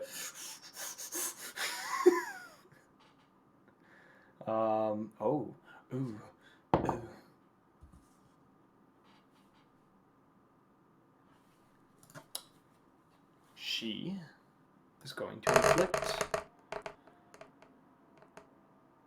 devastating amount of damage. You watch as this individual wields his sword back and is going to strike at her as she is doing this. Oh, he's not within range of, is he? And is going to hit her for a little bit of damage as she fires this beam, striking him in the chest. The beam going through his body. Now we get the scene that you imagined before. Striking through his chest, and as his sword strikes and cuts past her and hits the ground, he looks at his chest, and you see him and his armor seem to be graying, this flaking off as it kind of turns to dust. He slowly begins to, well, disintegrate is the only really real term to use. Him, his armor, and as he kind of collapses to the ground, the only things remaining where he lay is a single ring, the blade he wielded, and a shield. He is dead. I'm gonna pick up the ring. Can I toss my rocks at him and go, kick rocks, kid, and Fortnite emo on him? I'm gonna check out his weapons and stuff. Yeah, I'm kind of curious. I can't use the shield, so this stuff's kind of useless to me. Looking over the sword, it is the black-bladed sword. Looks to have some sort of magical property to it. And something about the sword seems strange. There seems to be like a darkness to it as you kind of interact with the sword.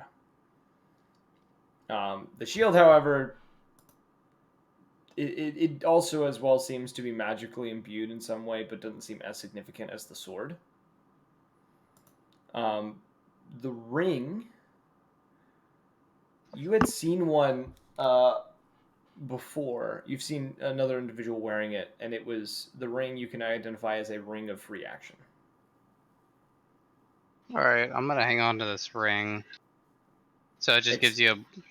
It does not. It takes away the effects of difficult terrain. Yeah, okay. And it and magic can't reduce your speed or paralyze or restrain you. That's pretty cool. So there's a shield, a ring, and a sword. Yeah, the shield, it is a shield with the symbol of an eye in the middle of it. And a black steel or black iron. No, it's not you don't know what it's made of, but it is a black bladed sword.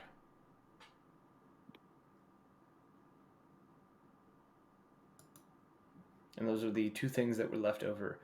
Aurora, who is... I'm gonna hand Orion the sword. Yeah, because I use swords. You need to give it that. I guess I'll just hang on to it. Well, you give it to Kellic, or you can use it. And then I don't know who uses shield. I can't use shields. I can use shields. Actually, no, I can, but everything I do is two-handed. I would like a shield as well, actually.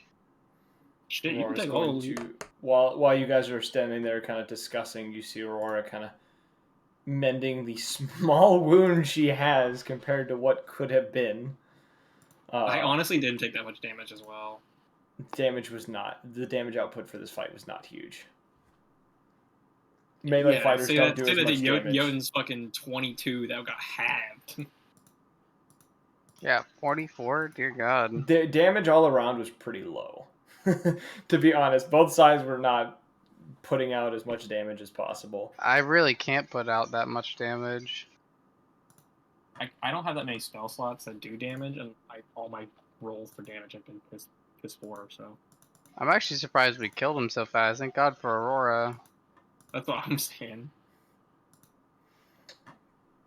And as you guys are kind of regathering, Aurora just kind of lets out a relieved sigh of everything that's happened and begins to kind of look around. I'm gonna pat her on the head.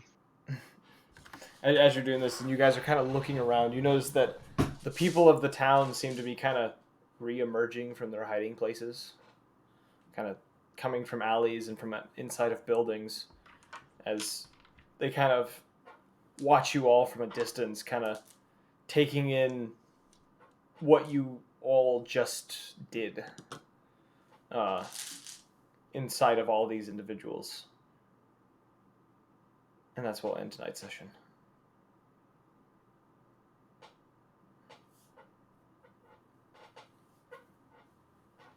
Congrats. You killed my Goliath. Hog. Technically, you fulfilled your bounty, but Yes. you have to present proof that he is dead. We have witnesses. Well, I'm holding his weapons and shield, aren't I? Yeah. No, yeah, I'm just saying, like, you have to have proof. It is required. And the bounty wasn't for this town, it was for a different town. That's fine. But Are you shitting my pants right now, Chief? do I? I'm thinking here. We'll discuss this afterwards. But on that note, we have another session later this week for the other party, which will be fun. We're trying to get back into things. This episode probably wasn't as great as some of the previous ones. But we hope you guys enjoyed. And if you did, there's 3 ways to catch us in the next episode. Follow Twitch, turn on those notifications, join the Discord, where you can talk to us, possibly be in one-shots in the future, and also get notifications, and join the Twitter, where I try to keep everyone up to date on what the hell is going on with this damn group, because we just took a 2-week break, and we're back. And if you want to watch previous episodes, we have a beautiful YouTube playlist. Our YouTube playlist that are all set up that you can watch all the episodes in order as they happened for certain seasons. Or not seasons, certain, you know. But as always, we hope to see you guys in the next one. Peace.